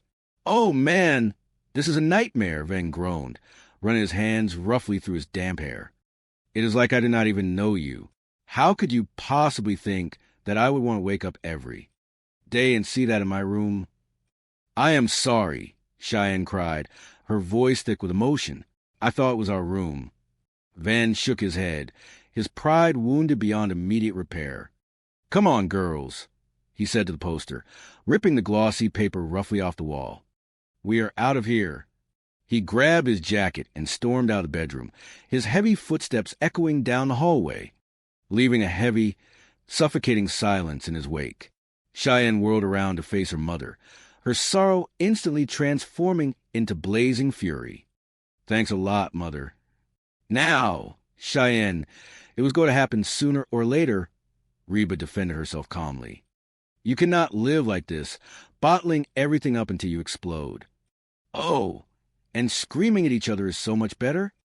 Cheyenne yelled, her hands balled into tight fists. Just because you are married, you should not be afraid to say what is on your mind. I do not know why you were not honest with him in the first place. Well, maybe because I did not want to drive him away like you drove away Dad. The words echoed in the small room, sharp and devastating as shattered glass. Reba stood perfectly still, the color draining entirely from her face. She felt as though all the air had been violently sucked from the room. Whoa! Whoa! Get back here, Reba said, her voice dropping to a dangerously calm whisper. Cheyenne realized instantly what she had done. Regret washed over her features, replacing the anger with pure panic. Look, Mother, I am sorry, okay? Just forget about it. No, I am not just going to forget about it, Reba said, taking a slow step toward her daughter. Do you actually think I am the reason your father left his family? Cheyenne backed away, unable to meet her mother's eyes. Well, is it not obvious? You pretty much control everything that happens around here. I would rather not take credit for this current disaster, Reba said, her heart aching with profound, quiet grief. You know what? If something is not exactly, and then drifted down to the neon orange comforter consuming her bed. Van grinned widely, pointing to a small hand-painted wooden sign he had placed on a vanity table. What do you think? Cheyenne swallowed hard, her knuckles turning white around her glass. She desperately wanted to be the cool, accommodating wife. She wanted to prove to everyone that they could make this young marriage work. She plastered on a bright, utterly unconvincing smile. Oh, my goodness, Cheyenne said, her voice unnaturally high. I love it.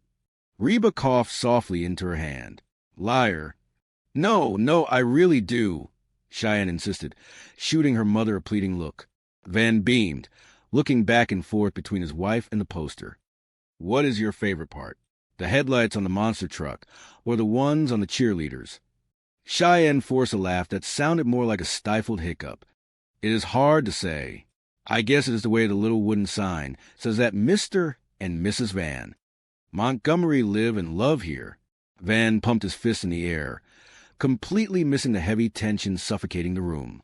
Reba simply shook her head and quietly slipped out the door, leaving the young couple to their chaotic nesting. Well, that sucked, Reba whispered to herself as she walked down the hallway. Big time. The peace of the house was entirely an illusion. Reba walked down the stairs and into her kitchen, a sanctuary she fought daily to keep organized, only to find fresh chaos waiting for her. Her mind raced with mental checklists of chores, errands, and family crises to manage. She began to hum a familiar tune to calm her nerves. A song about a single mother who worked too hard. A woman with gentle hands and the heart of a fighter who was, above all things, a survivor. Hello, Reba called out to the empty room.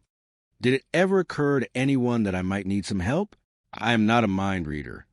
Silence answered her. She opened the refrigerator, hoping for a cold glass of milk to soothe her fraying nerves. She pulled out the cardboard carton, but it was suspiciously light. It was completely empty.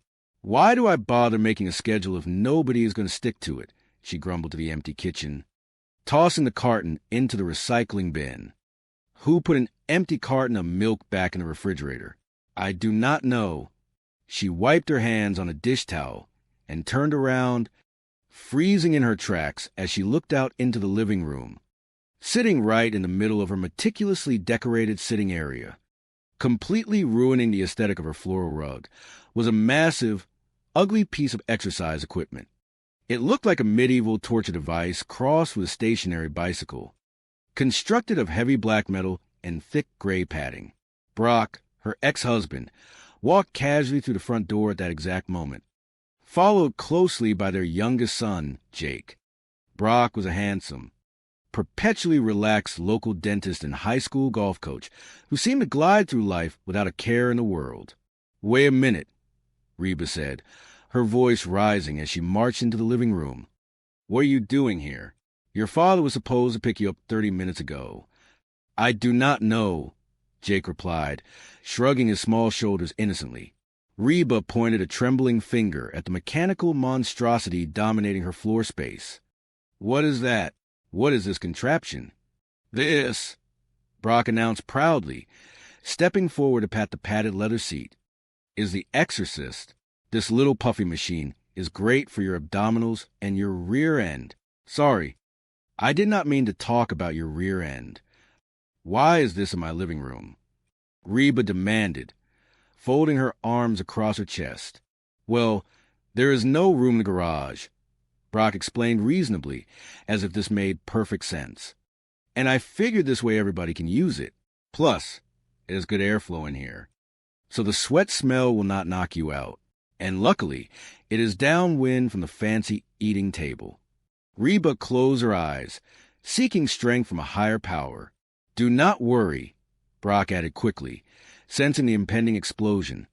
It is totally portable. I can have it moved on a single day of notice. Pretend I told you yesterday, Reba snapped, her patience entirely evaporated. Well, it is about time you arrived. Your son has been waiting. It upsets him when you are late.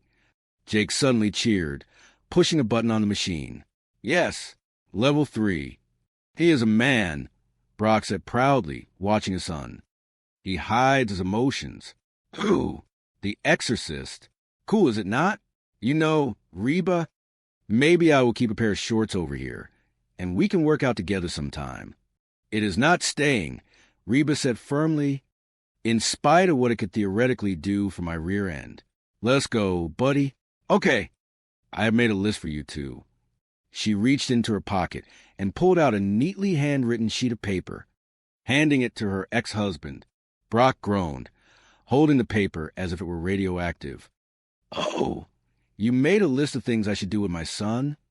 No, I would never do that, Reba replied, offering a dangerously sweet smile. I made a list of things not to do. Like last week, you took him to the dog track. He won $75. You told me it was $50. Brock protested, his eyes widening. Hey, those stadium nachos were not free, Jake chimed in, defending his financial decisions. Brock sighed, crumpling the list and shoving it into his pocket. Come on, let's go, Jake. No golf today? Jake asked, looking disappointed.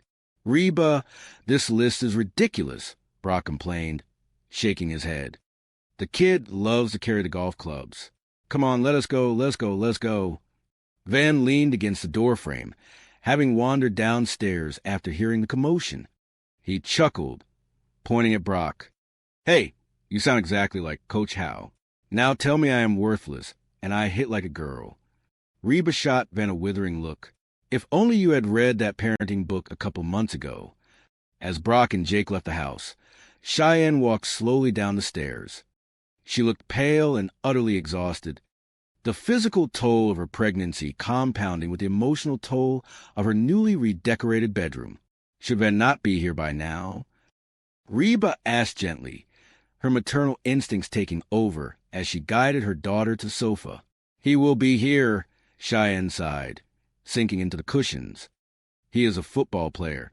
He is very busy. So how is the room you live in loving? Reba asked, sitting beside her. It is fine, Cheyenne said, though her slumped posture defeated the word entirely. It is a little more crowded with the exercise machine downstairs. Thanks to you. Reba raised a skeptical eyebrow. You let him put that in your room originally? My husband has a hot body, and I fully support that. Reba quoted, reminding Cheyenne of her previous defensive statements. Cheyenne rubbed her temples. Oh, so how is the cheerleader poster van growing on you? Not that those girls need to do any. Growing. Cheyenne groaned, dropping her head onto her mother's shoulder.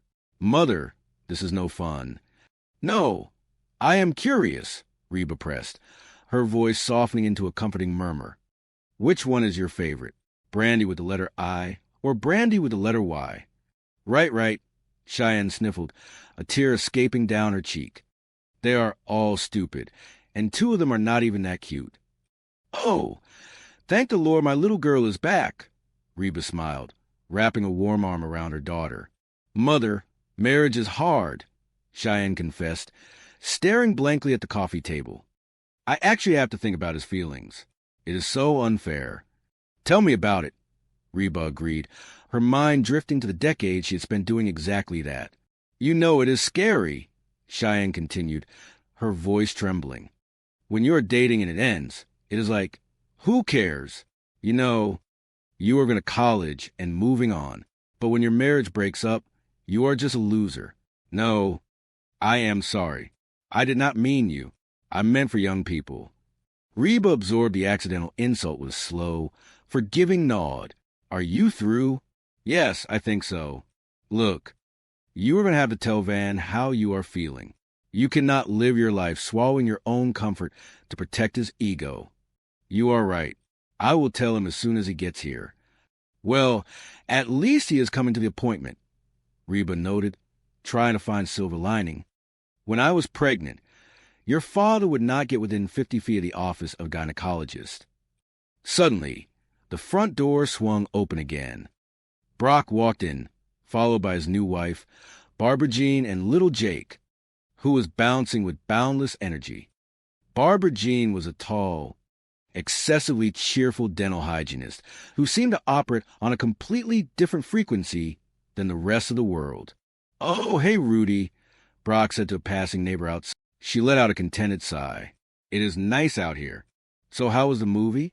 Reba smiled, kicking off her shoes and rubbing her tired feet. Good. Did you know the last time I went to see a movie in a theater was before Jake was born? Cheyenne looked deeply guilty, her eyes falling to the floor. I do not know. So how did you guys make out tonight? Reba asked casually, testing the waters without pushing too hard. Okay, Cheyenne nodded, walking slowly into the room. Dad brought pizza. We also talked. That is nice. Reba offered gently, waiting. Cheyenne took a deep breath and walked over, sitting on the edge of the coffee table, so she was facing her mother directly. Mom, you made me realize that I was wrong about a lot of things.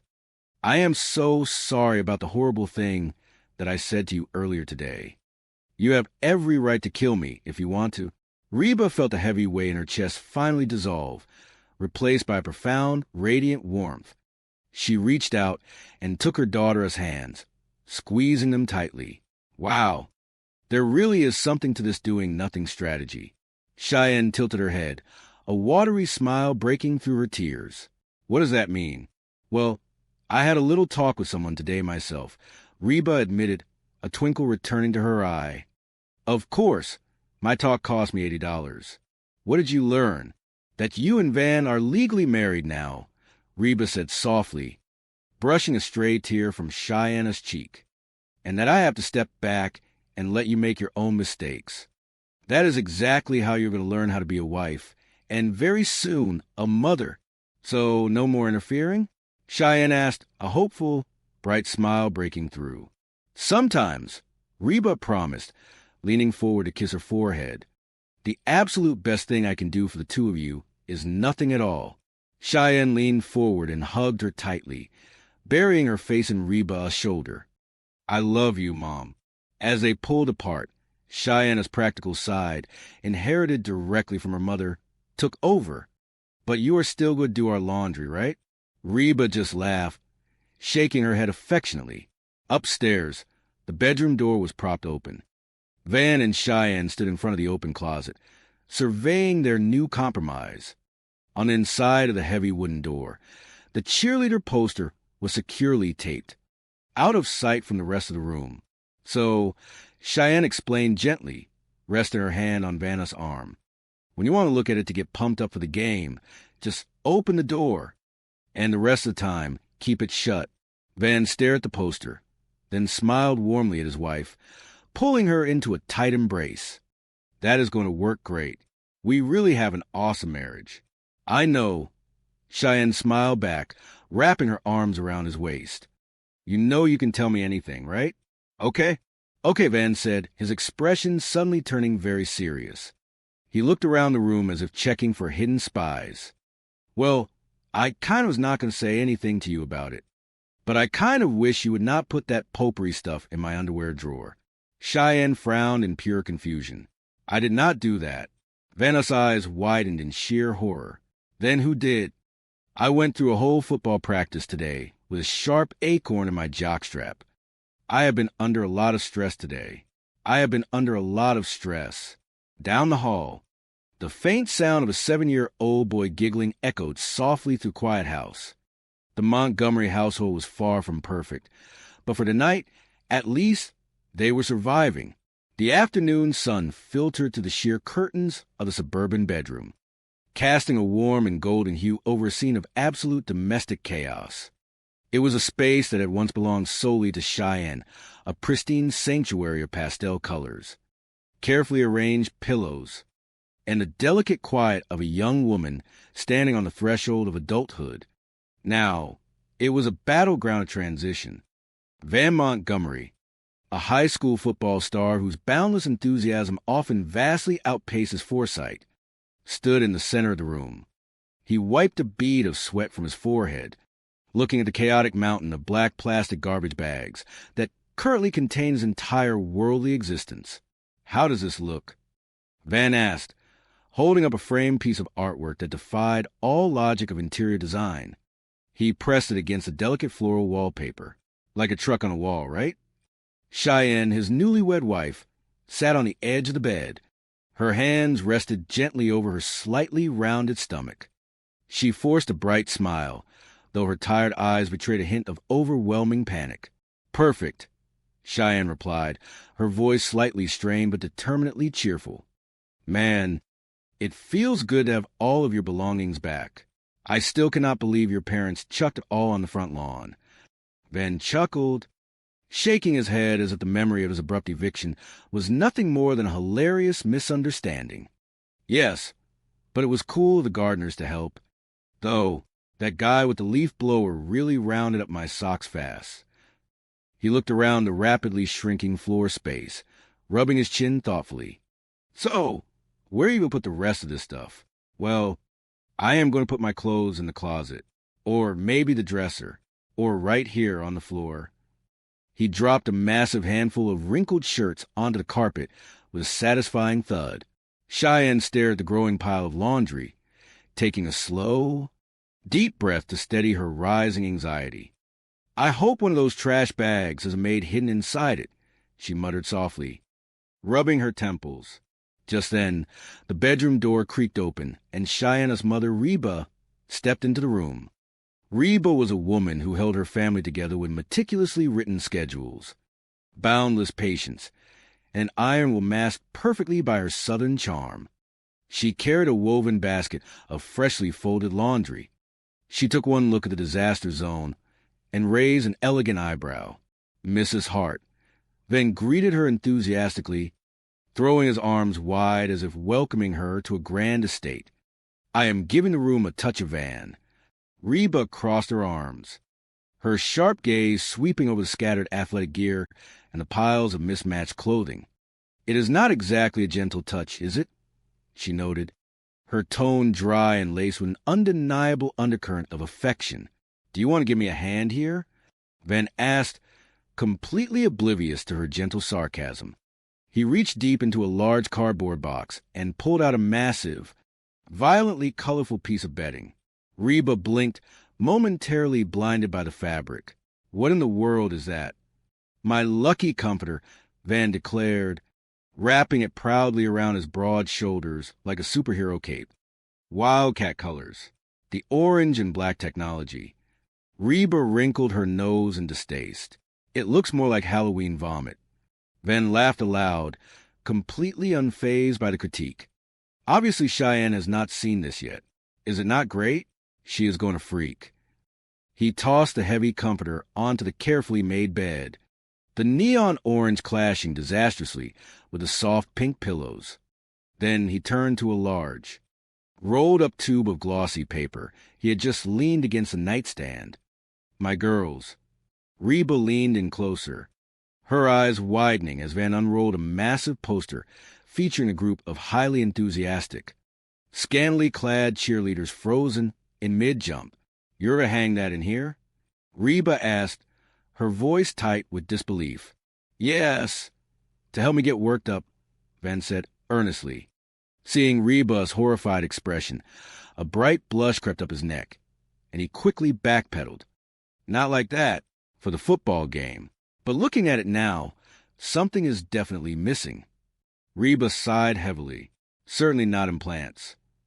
Oh, I know, Van exclaimed, his eyes lighting up with a sudden burst of creativity. He grabbed a thick black marker from a nearby box and quickly scribbled something in the top corner of the poster. See, the head cheerleader is cheering me on. Go, Van. She really did not say that in real life, but it is sort of like she did. Reba pinched the bridge of her nose, summoning her maternal restraint. You are going to wish you had a comic bubble over your head to protect you when your wife gets back. In here.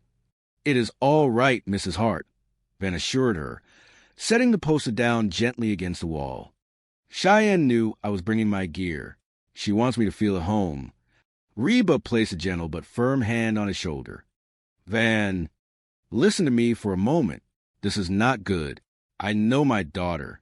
She was moody even before she was pregnant. Right now, she is a ticking time bomb. Before Van could process this warning, Cheyenne walked back into the room, holding a tall glass of ice water. She stopped dead in her tracks, her eyes locked onto the brightly colored cheerleaders beaming from the wall. Knowing smile. So, what is the big emergency today? Where do I even start? Reba threw her hands in the air, the exhaustion washing over her. My 7-year-old son spent yesterday afternoon at the gynecologist. My pregnant teenage daughter blames me for absolutely everything wrong in her life. And nobody bothers to put milk on the grocery list. Ever. Dr. Thomas nodded slowly, making a small note. Why do we not start with the thing that is bothering you the most? The milk, Reba said instantly. He chuckled softly. Uh-huh. You know, Reba, sometimes when life becomes chaotic, we tend to focus on controlling the smaller issues to avoid confronting the bigger, more painful issues. Reba leaned back, crossing her arms tightly over her chest. You know, this is not the first time I've been accused of this controlling thing. And frankly, I would like to put a stop to it. I see their point, but I am just trying to hold this family together. I mean, I was the one that stuck by Cheyenne when she got pregnant. Her father was not even going to come to her wedding, which, by the way, I planned all by myself. And do not even get me started on that hideous exercise machine in her bedroom. No matter what I do, no matter how hard I try to help them, I get the blame. She paused, taking a ragged, shaky breath. I should just let them fend for themselves for a change. They would fall flat on their faces in 5 minutes. Or, Dr. Thomas suggested gently, leaning forward, they would learn to take care of themselves. Reba scoffed loudly. Fat chance. Well, you never know until you give it a shot, he said. Reba looked at him suspiciously, her defenses slowly lowering. So what do I do? Nothing, he said simply. Say again? Reba blinked. Look, I know it is a scary concept for someone like you, he explained, his voice soothing. But try it. Just do nothing. Reba frowned, shaking her head. You are losing me. Take some time for yourself, he urged. Get a massage. Go see a movie. Take up a new hobby. Just step back, walk away for an evening, and let them figure it out. Reba stared at him, calculating the billing rate in her head, and wondering if she was paying for madness. Could you not just write me a prescription for something instead? That evening, the kitchen of the Montgomery household was eerily, terrifyingly quiet. The sun had set, casting long, dark shadows across the countertops. Cheyenne, Van, and young Jake stood around the empty island, staring at a solitary, crumpled piece of notebook paper. So what did Mom say exactly? Van asked, scratching his head and looking nervous. Cheyenne picked up the note, reading it aloud for the third time. She said, Feed your brother and sister. I'm going to the movies. Jake's eyes went wide with sheer panic. She has lost it. What are we going to eat? I do not know, Cheyenne groaned, opening the refrigerator door to reveal a terrifying landscape of empty shelves, leftover condiments, and a single sad lemon. There's like nothing in here. Van crossed his arms, looking at Cheyenne with lingering resentment from their explosive fight the day before. What is going on? So you are talking to me now? Only because I am hungry, Cheyenne shot back, her pride warring with her empty stomach. We are in a crisis. So go away. What is the crisis? Van pressed, stepping closer. Mom bolted. Cheyenne explained frantically, waving the note in his face. So we have to make dinner for ourselves. Jake shook his head furiously, backing away from the stove as if it were a bomb. No way. What are we going to eat? You eat the most. Van, why you not make something? Van puffed out his chest, trying to project a culinary confidence he absolutely did not possess. I can make chili. You got a can of chili? Cheyenne slammed the pantry door shut in despair. We are all going to die. Do I have to do everything myself? Suddenly, the doorbell rang, a sharp, glorious sound that cut through the panic. Jake sprinted to the front door and threw it open. Brock stood on the porch, holding 2 massive, steaming pizza boxes. Daddy, Jake cheered as if he had just seen an angel descending from the heavens. Pizza man. Yay. Cheyenne gasped in sheer, unadulterated relief. Daddy, I was this close to rolling Jake in a flour tortilla and eating him. Van stepped forward, eagerly reaching for a slice as Brock set the warm cardboard boxes on the dining table. Thanks, Coach. Onions. Cheyenne took a step back, pointing a stern, authoritative finger at her husband. If you have any interest in kissing me tonight, you will not eat those onions. Van froze, looking tragically down at the perfect slice of onion and sausage pizza. He weighed his options, his stomach grumbling against his heart. Onions, he whispered sadly, putting the slice back and grabbing plain cheese instead. Brock looked back and forth between the 2 teenagers, sensing the heavy, awkward energy vibrating in the room. What is up with you two? We are having our very first married fight, Cheyenne confessed, her voice wobbling as she sat down heavily. It is awful. Brock smiled sympathetically, pulling out a chair and joining them. Oh, honey, it is bound to happen sooner or later. Yeah, that is exactly what Mom said, Cheyenne muttered angrily. taking a vicious bite of her pizza. Well, she should know. Brock nodded softly, his eyes taking on a distant, reflective quality. We had 1,000 of those little fights over the years. And then, of course, the one big one. Cheyenne shook her head, her anger seeking an easy target. Well, the whole thing is her fault anyway. I mean, I do not know how you live with her for so long. She is such a control freak. Brock raised an eyebrow, surprised by the venom in his daughter's voice. Well, tell me about it. I got lists up the wazoo, Cheyenne complained, gesturing wildly. Yeah, she is constantly interfering, telling people what to do, or what not to do. You know, it is absolutely no wonder she drove you away, Dad. Brock stopped chewing. The casual cruelty of the statement hung heavily in the warm, pizza-scented air of the kitchen. He swallowed hard and looked around, suddenly feeling very protected. At me, Reba sighed, the sting of the accidental insult fading quickly because she knew Cheyenne spoke from anxiety, not malice. Yes, I think so. Look, honey, you're going to have to tell Van how you are really feeling. You cannot build a life together if you are swallowing your true feelings over every little thing, just to keep the peace. You are right, Cheyenne agreed, sitting up straighter and finding a small well of courage. I will tell him as soon as he gets here. Well, at least he is coming to your doctor appointment, Reba noted softly. When I was pregnant, your father would not get within 50 feet of an office of a gynecologist. Just as the words left her mouth, the front door burst open with a loud clatter.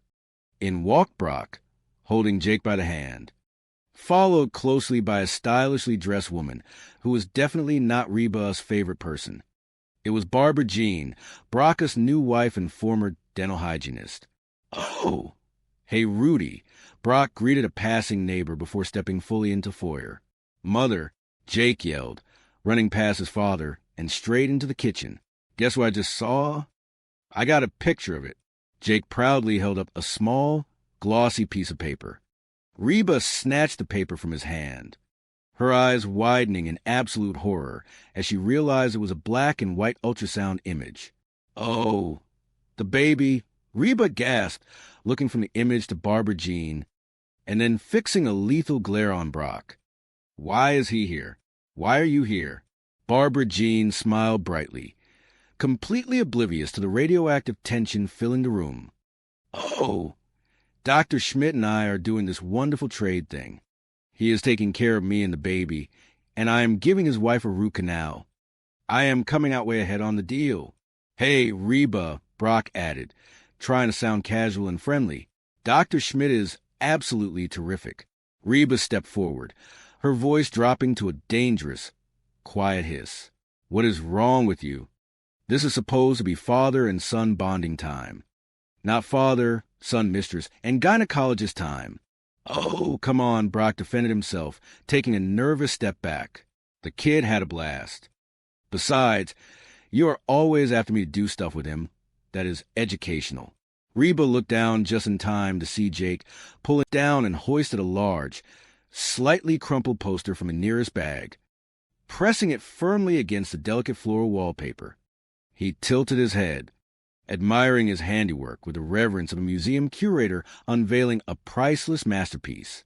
How does this look? Ben asked, his voice booming with genuine pride, echoing slightly in the crowded space. Like a massive truck on a wall, right? Cheyenne, his newlywed wife, sat perched on the edge of the mattress. She was young, pregnant, and currently trying very hard to embody the role of a supportive partner. She folded her hands neatly in her lap and forced a bright smile, though her eyes betrayed a hint of overwhelming exhaustion as they darted from the shiny poster of the monster truck to the sea of garbage bags covering her floor. It looks perfect, Cheyenne said, her voice slightly strained but determinedly cheerful. Man, it feels so good to have all my stuff back, Van sighed happily, shaking his head at the memory of his abrupt eviction from his childhood home.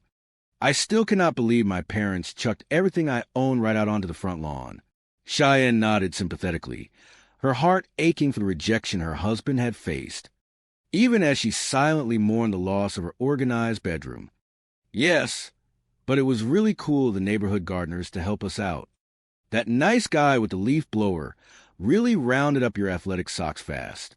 Van chuckled, a rich, warm sound that filled the room.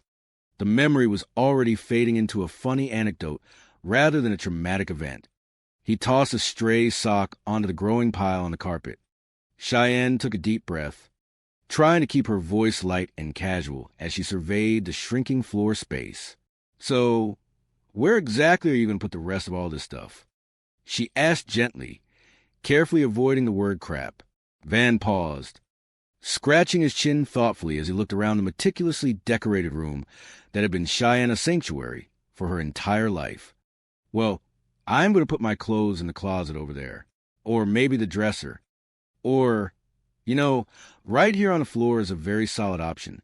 He dropped another handful of denim shirts onto the carpet, looking perfectly content with his new organizational system. Cheyenne stared at the growing pile of laundry, feeling a familiar tightness in her chest. I really hope one of those trash bags has a professional maid hidden inside it, she muttered under her breath, rubbing her temples to ward off an impending headache. Just then, the bedroom door creaked open wider, and Cheyenne's mother, Reba, stepped into the room. Reba was a woman who held her family together with detailed schedules, an iron will, and an endless reservoir of maternal love masked by quick southern wit. She carried a basket of freshly folded laundry, but she stopped dead in her tracks, her eyes widening as she took in the sheer volume of black plastic bags and scattered clothing. She navigated through the mess with the grace of a woman who had spent decades managing family. Disasters? I hope one of those trash bags has a maid inside it, Reba remarked dryly, echoing her daughter a silent prayer as she set the laundry basket down on the only clear surface available. Van beamed at her, completely immune to the heavy sarcasm. Mrs. H., I am giving this room a much-needed touch of Van. Reba raised a skeptical eyebrow, picking up a stray football cleat with 2 fingers. It is not exactly a gentle touch, is it? Van ignored the jibe, reaching deep into the largest trash bag with renewed vigor. Do you want to give me a hand here? Look at what I found at the bottom. He pulled out a massive, violently colorful piece of bedding. It was a thick, heavily quilted comforter, blazing in a chaotic explosion of bright neon orange and stark pitch black. The colors clashed violently with every single aesthetic element in Cheyenne's carefully curated room. What in the world is that? Reba asked, her voice laced with genuine horror. My lucky comforter, Van declared proudly, wrapping the heavy fabric around his broad shoulders like a superhero cape. Wildcat colors, the orange and black technology. Reba squinted at the blinding fabric, leaning away from it. It looks more like Halloween vomit. Van laughed, gently folding the comforter at the foot of the bed, completely unfazed by the critique. Obviously, Cheyenne has not seen this masterpiece yet. Is it not great? She is going to completely freak out when she sees the whole setup. He turned back to his bags, completely missing the silent look of absolute panic that Cheyenne exchanged with her mother. Reba gave her daughter a pointed look, a silent command to speak up and defend her territory. But Cheyenne quickly looked away, biting her lower lip. She desperately wanted to be the perfect, accommodating wife. She did not want to start their marriage with a fight over ugly bedding. My girls, Van sighed happily, pulling out another large, glossy poster. This one featured a group of highly enthusiastic, scantily clad cheerleaders frozen in mid-jump, their smiles wide and their pom-poms raised high. Reba crossed her arms over her chest, her protective maternal instincts flaring to life. You're going to hang that poster in here? In your shared bedroom? Yes. To help me get worked up, Van said earnestly, nodding his head. Reba choked back a gasp, her eyes narrowing. Excuse me? Van quickly waved his hands frantically, realizing how his words had sounded. Not like that. For the football game. To get my adrenaline pumping. But looking at it now, something is definitely missing. Reba rolled her eyes toward the ceiling. Certainly not implants. Oh, I know what it needs, Van said, his eyes lighting up with a sudden burst of creativity. He rushed over to his bedside table, grabbed a thick black marker, and began scribbling directly onto the glossy paper near the top. See here? The head cheerleader is cheering me on. Go, Van! She really did not say that in real life, but it is sort of like she did. Reba sighed, a deep, weary sound that carried years of parenting experience. You are going to wish you had a comic bubble over your own head to protect you when your wife actually processes what is happening in here. It is all right, Mrs. H., Van assured her, beaming at Cheyenne with innocent hope. Cheyenne knew I was bringing all my gear. She wants me to feel at home. Right, babe? Reba turned her fierce gaze upon her daughter. Van, listen to me for a moment. Reba whispered fiercely to the young man before turning her full attention to Cheyenne. This is not good. I know my daughter better than anyone. She was moody even before she was pregnant. Right now, she is a ticking time bomb. Van looked at Cheyenne, entirely oblivious to the danger. What do you think, honey? Cheyenne swallowed hard, her knuckles turning white as she gripped the edge of the mattress. Oh, my goodness, she squeaked out, her voice unnaturally high. I love it. Liar. Reba coughed softly into her hand. No, I really do, Cheyenne insisted, though her voice lacked any real conviction. She stood up and took a tentative step toward the atrocious poster. What is your absolute favorite part? Van asked eagerly, throwing an arm around her shoulder.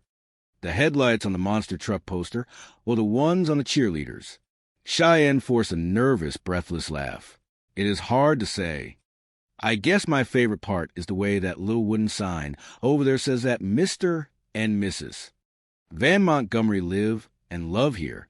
Van beamed, pulling her close for a kiss, completely missing the heavy tension suffocating the room.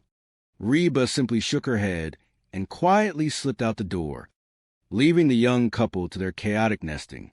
Well, that sucked, Reba whispered to herself as she walked down the hallway. Big time. Downstairs, the quiet peace of the house was entirely an illusion. Reba walked into her kitchen, a sanctuary she fought daily to keep organized, only to find the creeping edges of chaos waiting for her. Her mind raced with mental checklists of chores, errands, and family crises to manage. She began to hum a familiar tune to calm her fraying nerves, a quiet anthem of her daily life. My roots are planted in the past, though my life is changing fast. Who I am is who I want to be. A single mom who works too hard, a daughter who loves her kids and never stops. With gentle hands and the heart of a fighter, I am a survivor. The peaceful moment was abruptly broken by the sharp ringing of the telephone. Reba grabbed the receiver from the wall. Hello? She answered, listening for a moment as her brow furrowed in annoyance. Did it ever occur to anyone that I might need some help around here? I am not a mind reader.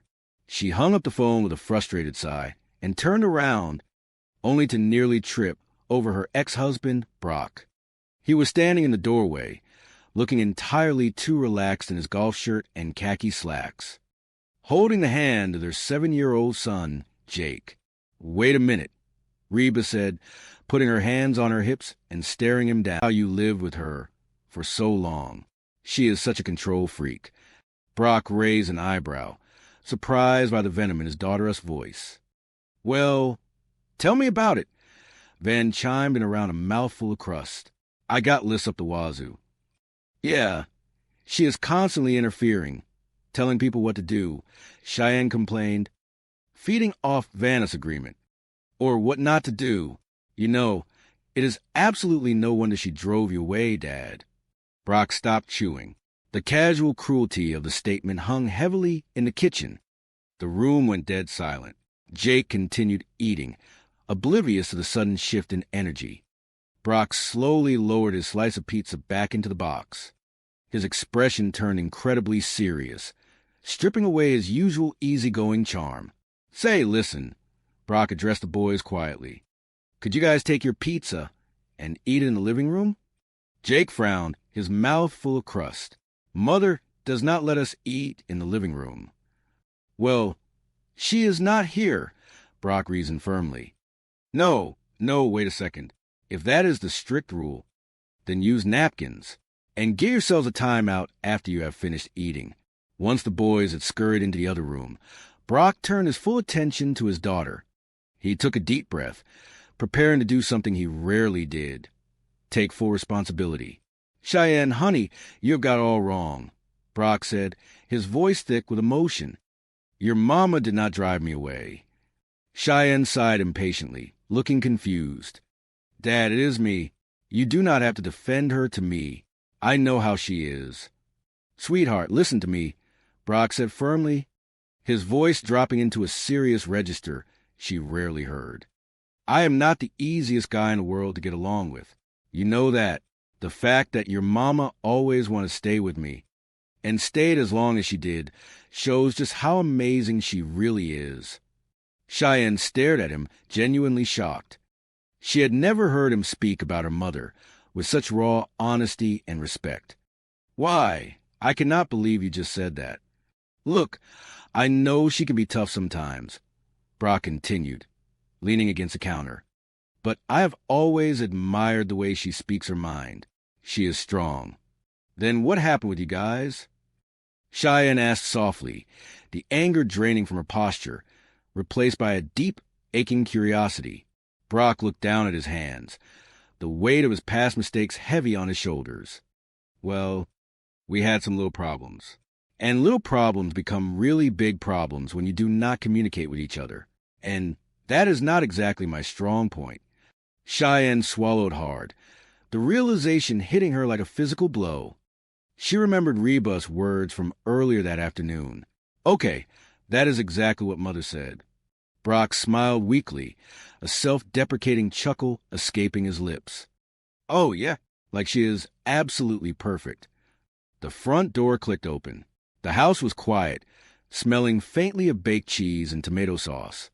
Reba stepped inside, her keys jingling as she dropped them into the ceramic bowl by the door. She felt strangely calm, grounded by the rare few hours she had spent completely alone, sitting in the dark theater, watching a movie without constantly checking her watch or worrying about someone else's needs. Cheyenne was sitting on the stairs in the hallway, waiting.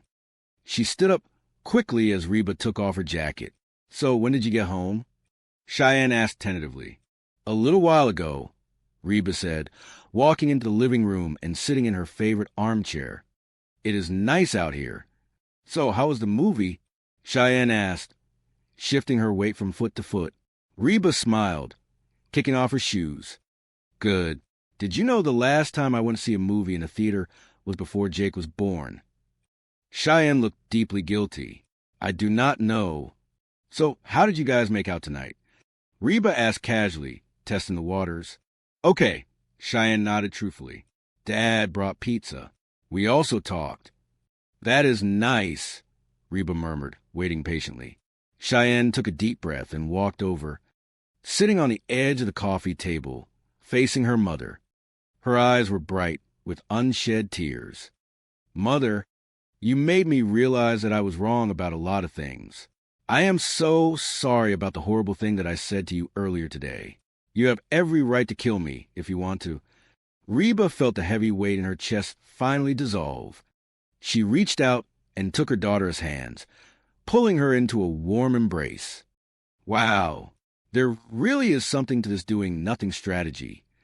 Cheyenne tilted her head, wiping a tear from her cheek with a watery laugh. "What does that mean?" "Well, I had a little talk with someone today myself," Reba admitted, a soft chuckle escaping her lips.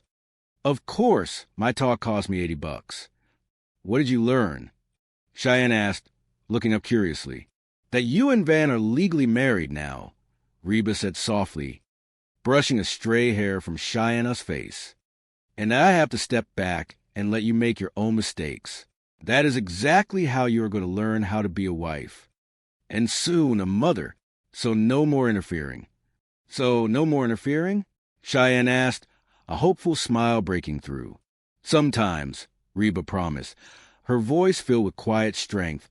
"The absolute best thing I can do for the two of you is nothing at all."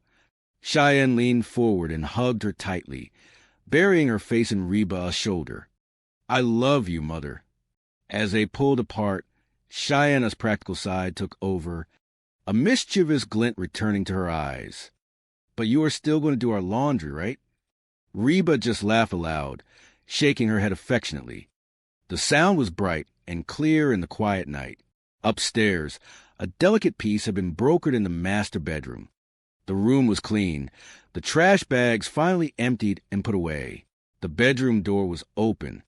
Van and Cheyenne stood side by side in front of the open closet. On the inside of the heavy wooden door, the glossy cheerleader poster was securely taped. So, Cheyenne explained gently, wrapping an arm around Vanna's waist. When you want to look at it to get pumped up for the game, just open the door, and the rest of the time keep it shut. Van stared at the poster, feeling a surge of pride in their newfound ability to compromise. He smiled warmly at his wife.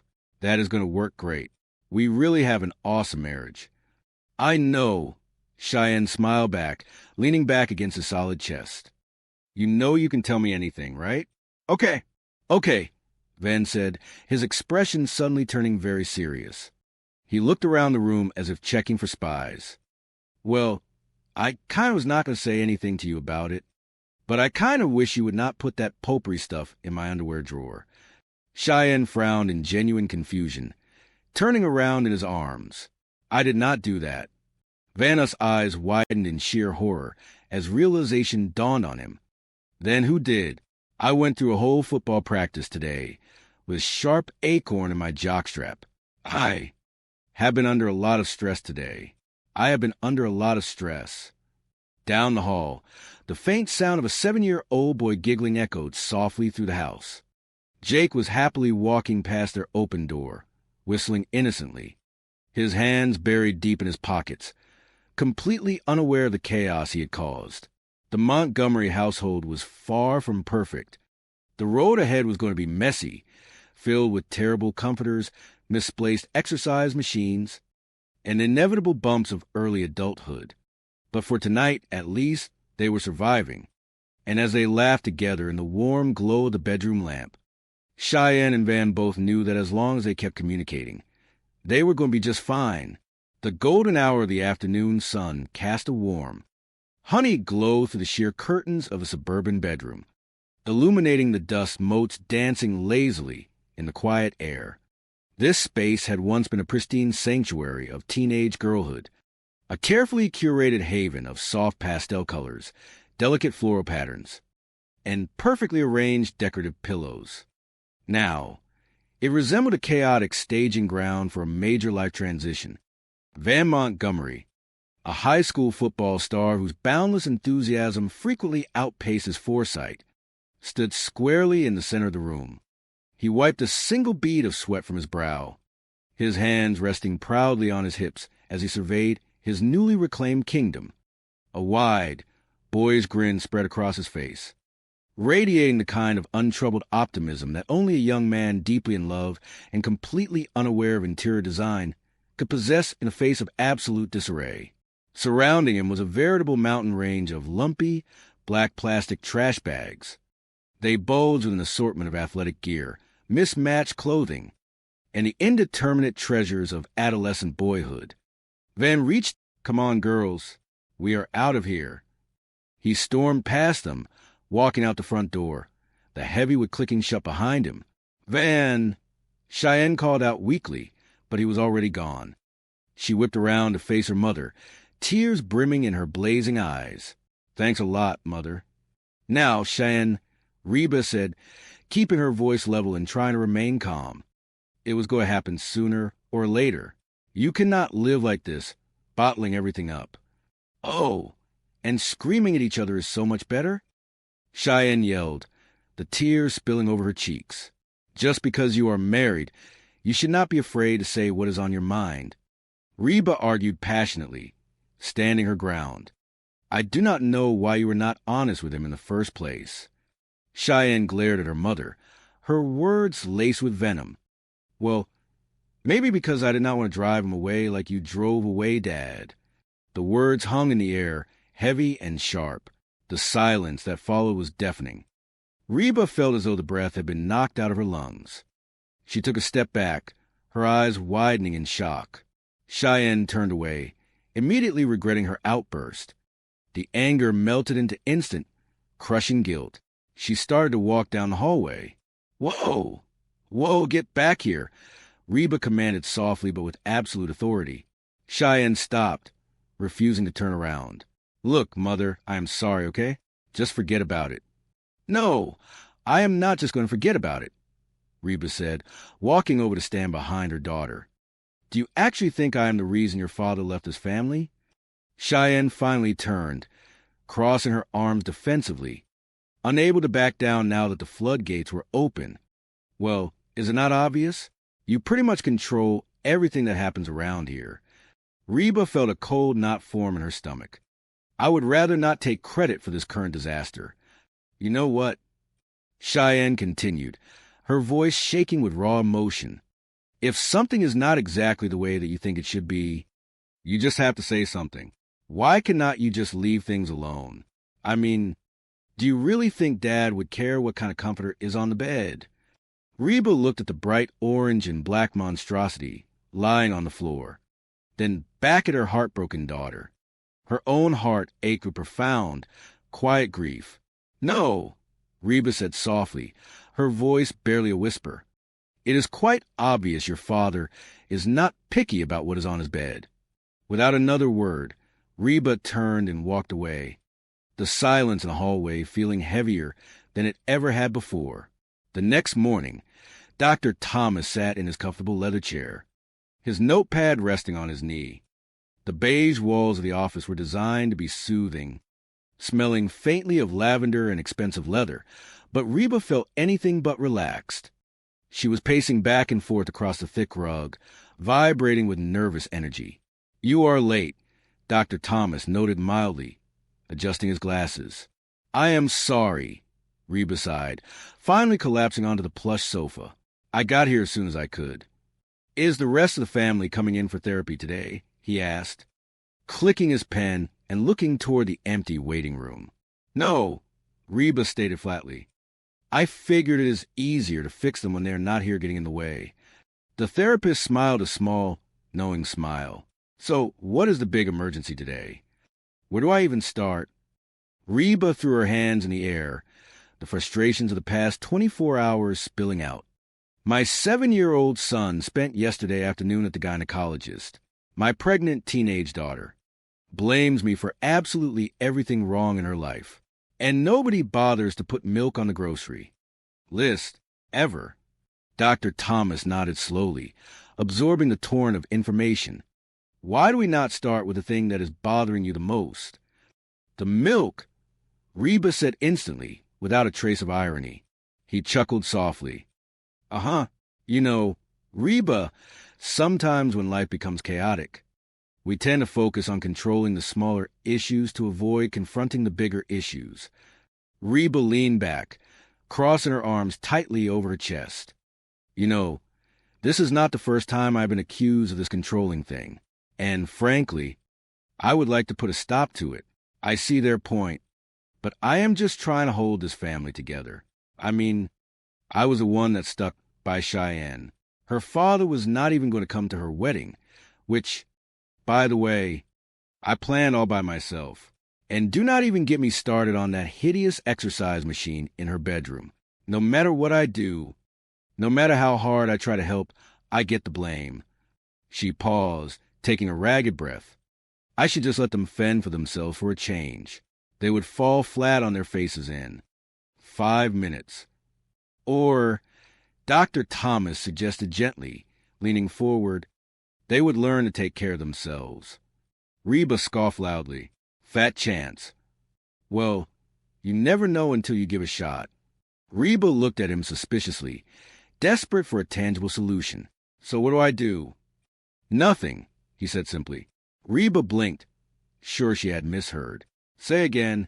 Look, I know it is a scary concept for someone like you, he explained, his voice calm and reassuring. But try it. Just do nothing. Reba frowned, thoroughly confused. You are losing me. Take some time for yourself, he urged. Get a massage. Go see a movie. Take up a new hobby. Just step back and let them figure it out. Reba stared at him in silence for a long moment, calculating the billing rate in her head. Could you not just write me a prescription for something instead? That evening, the kitchen of the Montgomery household was eerily quiet. The sun had set, casting long shadows across the linoleum floor. Cheyenne, Van, and Jake stood around the empty island counter, staring at a solitary, crumpled piece of notebook paper. So what did Mother say exactly? Van asked, scratching his head. Cheyenne picked up the note, reading it aloud for the third time. She said, "Feed your brother and sister. I am going to the movies." Jacob's eyes went wide with panic. She has lost it. What are we going to eat? I do not know, Cheyenne groaned, opening the refrigerator door to reveal a terrifying landscape of empty shelves and condiments. There's like nothing in here. Van crossed his arms, his posture rigid. He looked at Cheyenne with lingering resentment from their earlier fight. What is going on? So you are talking to me now? Cheyenne shot back, her defenses still up. Only because I am hungry, Van muttered stubbornly. We are in a crisis, so go away. What is the crisis? Van pressed, stepping closer. Mother bolted. Cheyenne explained frantically, panic edging into her voice. So we have to make dinner for ourselves. Jake shook his head furiously. No way. What are we going to eat? You eat the most. Van, why you not make something? Van puffed out his chest, trying to look resourceful. I can make chili. You got a can of chili? Cheyenne slammed the pantry door shut, revealing bare shelves and a solitary box of dry cereal. We are all going to die. Do I have to do everything myself? Suddenly, the doorbell rang. Jake sprinted to the front door and threw it open with absolute joy.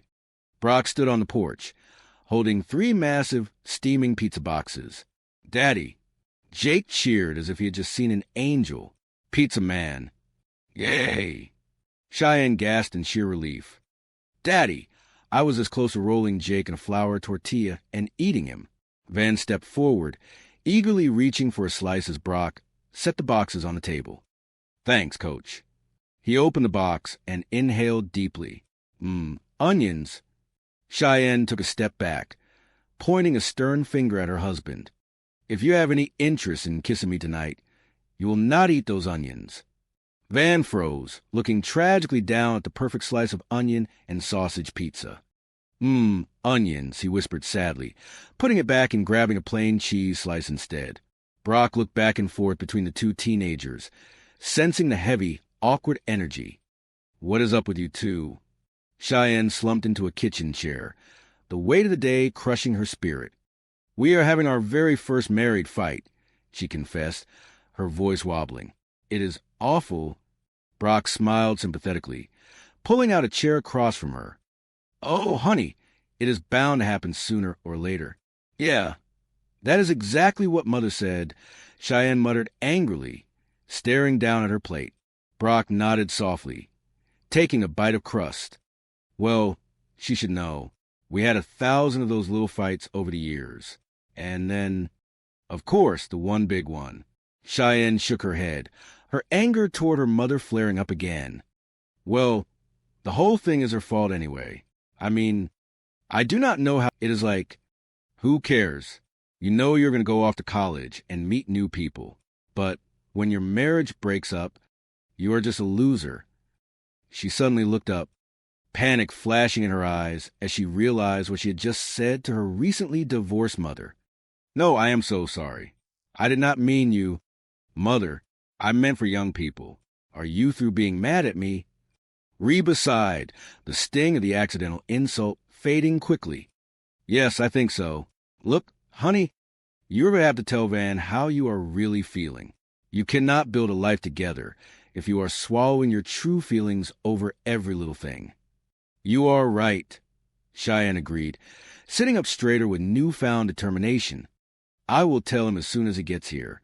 Well, at least he is coming to your doctor appointment, Reba noted, trying to find a positive angle. When I was pregnant, your father would not get within 50 feet of the office of a gynecologist. As if on cue, the front door swung open with a loud thud, interrupting their heart-to-heart conversation. Brock marched in, looking incredibly pleased with himself, holding the hand of a very sticky, very energetic Jake. But they were not alone. A stylishly dressed young woman in dental scrubs stepped into the foyer behind them. It was Barbara Jean, Brock's new wife. "Oh, hey, Rudy," Brock said cheerfully to a passing neighbor outside before closing the door. Reba stood up instantly, her maternal fury igniting. "Mother, what?" Cheyenne exclaimed, equally bewildered by the sudden crowd. "Guess what I just saw?" Jake yelled, running past his father and practically vibrating with excitement. "I got a picture of it." Reba took the crumpled, blurry piece of glossy paper from her son, her brow furrowing in deep confusion. "Oh, the baby." She turned her fierce gaze upon her ex-husband. "Why is he here? Why are you here?"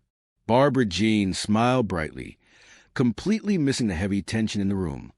"Oh, Dr. Schmidt and I are doing this trade thing. He is taking care of me, and I am giving his wife a root canal. I am coming out way ahead on the deal." "Hey, Reba," Brock continued, smiling oblivious to the danger. "Dr. Schmidt is absolutely terrific." Reba felt her blood pressure skyrocket. She crossed her arms, her voice dropping to a dangerous whisper. "What is wrong with you? This is supposed to be father and son bonding time, not father, son, mistress, and gynecologist time." "Oh, come on," Brock whispered back, glancing around nervously. "The kid had a blast. Besides, you're always after me to do stuff with him that is educational." Reba looked down just in time to see Jake holding up a brightly colored anatomical model of a female reproductive system that he had clearly pilfered from a desk.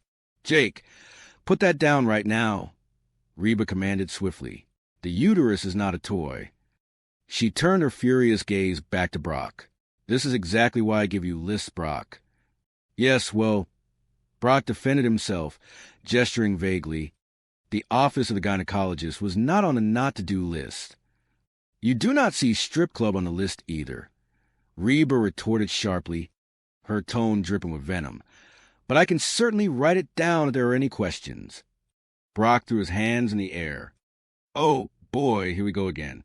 You just have to control everything. Do you not? Because you never change. Can you please talk about this later?" Barbara Jean interrupted, waving her hands in a soothing motion. "Let everybody take a deep breath and visualize the beach." Reba fixed her with a freezing glare. "Do you want to know what I am visualizing right now?" Brock grabbed Jake's U.S. hand tighter, sensing the impending explosion. All right, we are leaving. Let's go, Jake." "Where are we going?" Jake asked innocently as they hurried toward the exit. "Well, son, I do not know," Brock sighed. "But we certainly will not be getting our new shoes wet. See you later, Reba." As they disappeared to the front door, Van came rushing in, completely out of breath, still wearing his football practice jersey. "Hey, Coach, how is it going?" He nodded to the empty air, assuming Brock was still around. He spotted Cheyenne and jogged over to her. "Hey, babe, I am so sorry I am late. I hope you are not mad." Cheyenne instantly snapped back into her role as the perfectly accommodating wife. She smoothed her hair and offered a tight, unconvincing smile. "Of course I am not mad. You are my husband, and I love you. I just could not decide what to wear.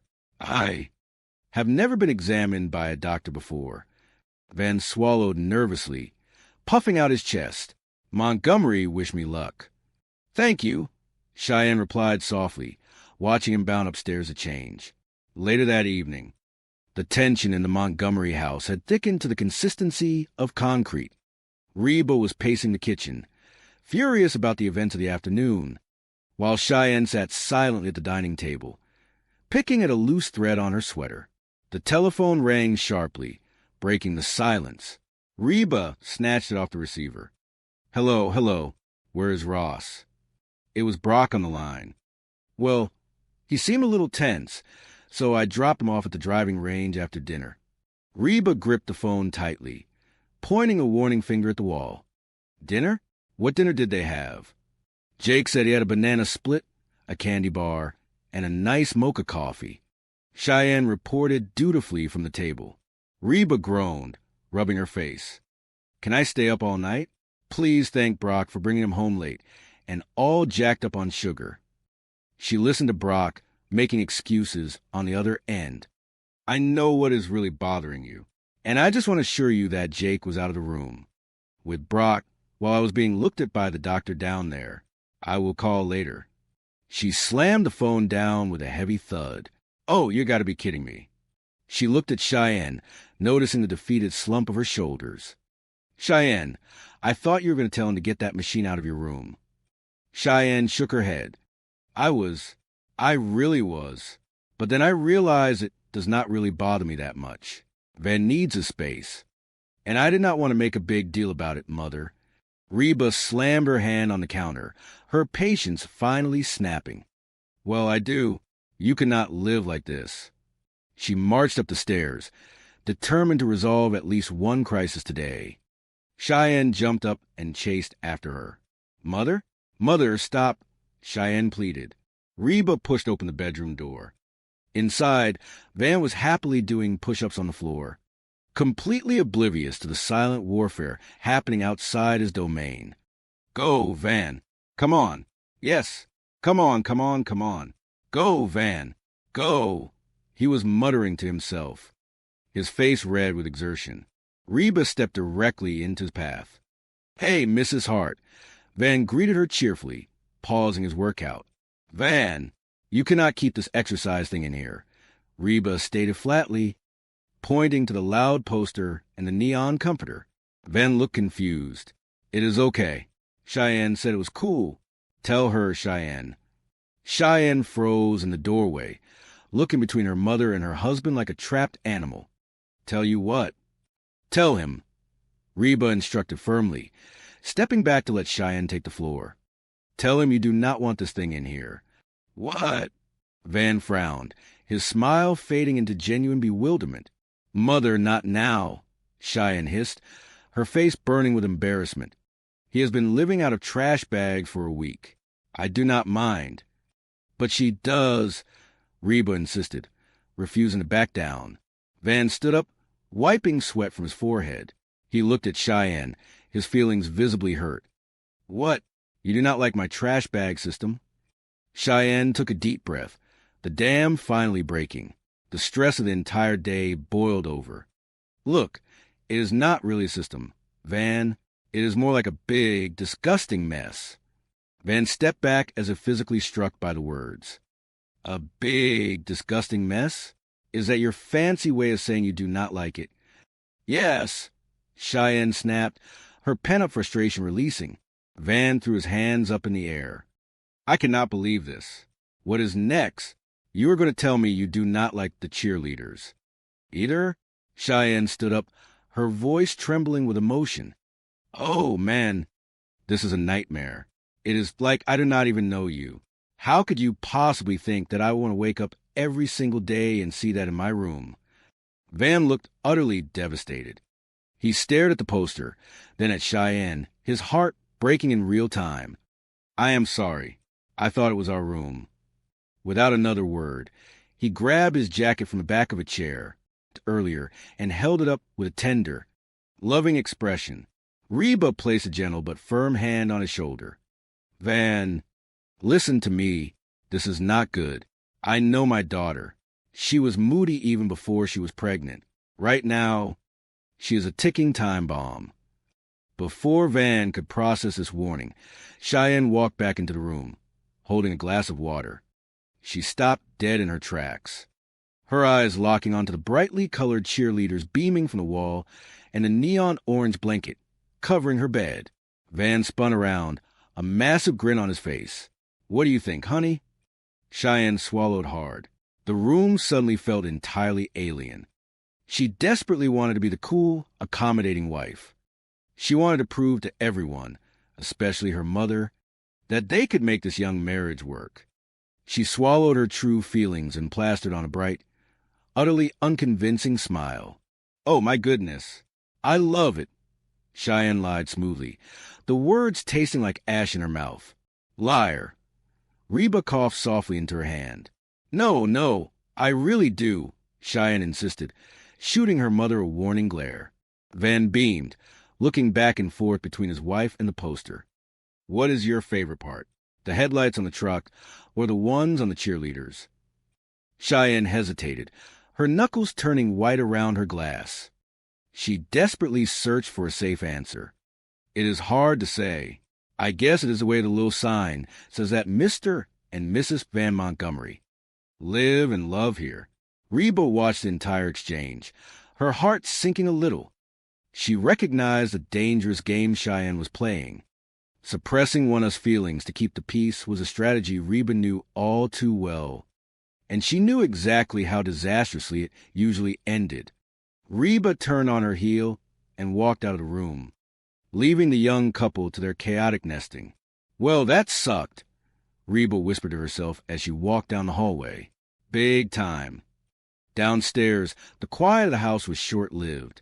Reba walked into the kitchen, her mind racing with a mental checklist of chores, errands, and family crises to manage.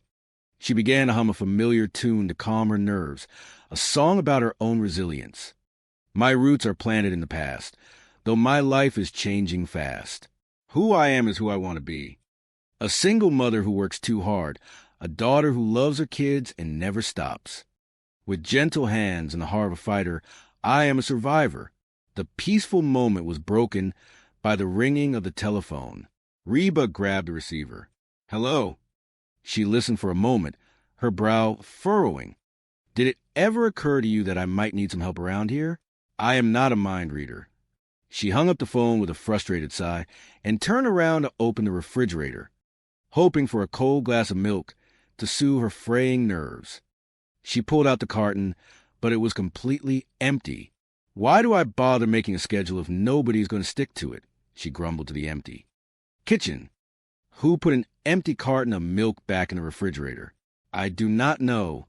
She tossed the carton into the recycling bin and marched into the living room, only to stop dead in her tracks. Sitting right in the middle of her carefully arranged floral rug was a massive, hulking piece of black metal and gray padding. It looked like a medieval torture device crossed with a very confused bicycle. What is that? Reba demanded out loud, pointing a trembling finger at the machine. What is this contraption? Van bounded down the stairs, full of boundless athletic energy. This is the Exorcist, he announced, patting the padded leather seat affectionately. This little machine is great for your abdominal muscles and your rear end. Sorry, I did not mean to talk about your rear end. Reba stared at him, bewildered. Why is this in my living room? Well, there is no room in the garage, Van explained reasonably, as if this made perfect sense. And I figured this way everybody can use it. Plus, it has good airflow in here, so the sweat smell will not knock you out. And luckily, it is downwind from the fancy eating table. Reba crossed her arms, her eyes narrowing as a vein throbbed slightly at her temple. Do not worry, Van added quickly, sensing her mounting displeasure. It is totally portable. I can have it moved on a single day of notice. Just pretend I told you. Yesterday, before Reba could formulate a response that did not involve screaming, the front door swung open. Her ex-husband, Brock, strolled in, spinning a set of keys around his index finger. He looked far too relaxed for a man who was running severely behind schedule. He was followed by their 7-year-old son, Jake. Wait a minute, Reba said, turning her focus to Brock. What are you doing here? Your father was supposed to pick you up half an hour ago. I do not know, Jake replied, shrugging his small shoulders. Well, it is about time, Reba scolded Brock. Your son has been waiting. It upsets him when you are late. Brock ignored the reprimand, his eyes immediately locking onto the exercise machine. Yes, level 3, he cheered, dropping his keys on the table. He is a man, Reba muttered to herself. He hides his emotions behind metal. Brock climbed onto the machine, testing the resistance bands with genuine admiration. Oh, the Exorcist. Cool, is it not? You know, Reba, maybe I will keep a pair of shorts over here, and we can work out together sometime. It is not staying, Reba said firmly, shutting down the budding gym brotherhood instantly. in spite of what it could theoretically do for my rear end. Let us go, buddy. She ushered Jake toward his father, reaching into her pocket to pull out a neatly folded piece of paper. Okay, I made a list for you two. Brock groaned, taking the paper reluctantly as if it were radioactive. Oh, you made a list of things I should do with my own son? No, Reba corrected him smoothly, offering a sweet smile that did not reach her eyes. I would never do that. I made a list of things not to do. Like last week, when you took him to the dog track, he won $75. You told me it was $50. Brock protested defensively, his eyes widening. Hey, those stadium nachos were not free. Jake chimed in, perfectly innocent. Brock sighed, crumpling the paper and shoving it into his pocket. Come on, let's go, Jake. No golf today? Jake asked, his face falling in disappointment. Brock waved a hand dismissively. Reba, this list is ridiculous. The kid loves to carry the golf clubs. Come on, let's go. Let us go, let us go. Van leaned against the doorframe, playfully bumping shoulders with Brock as they passed.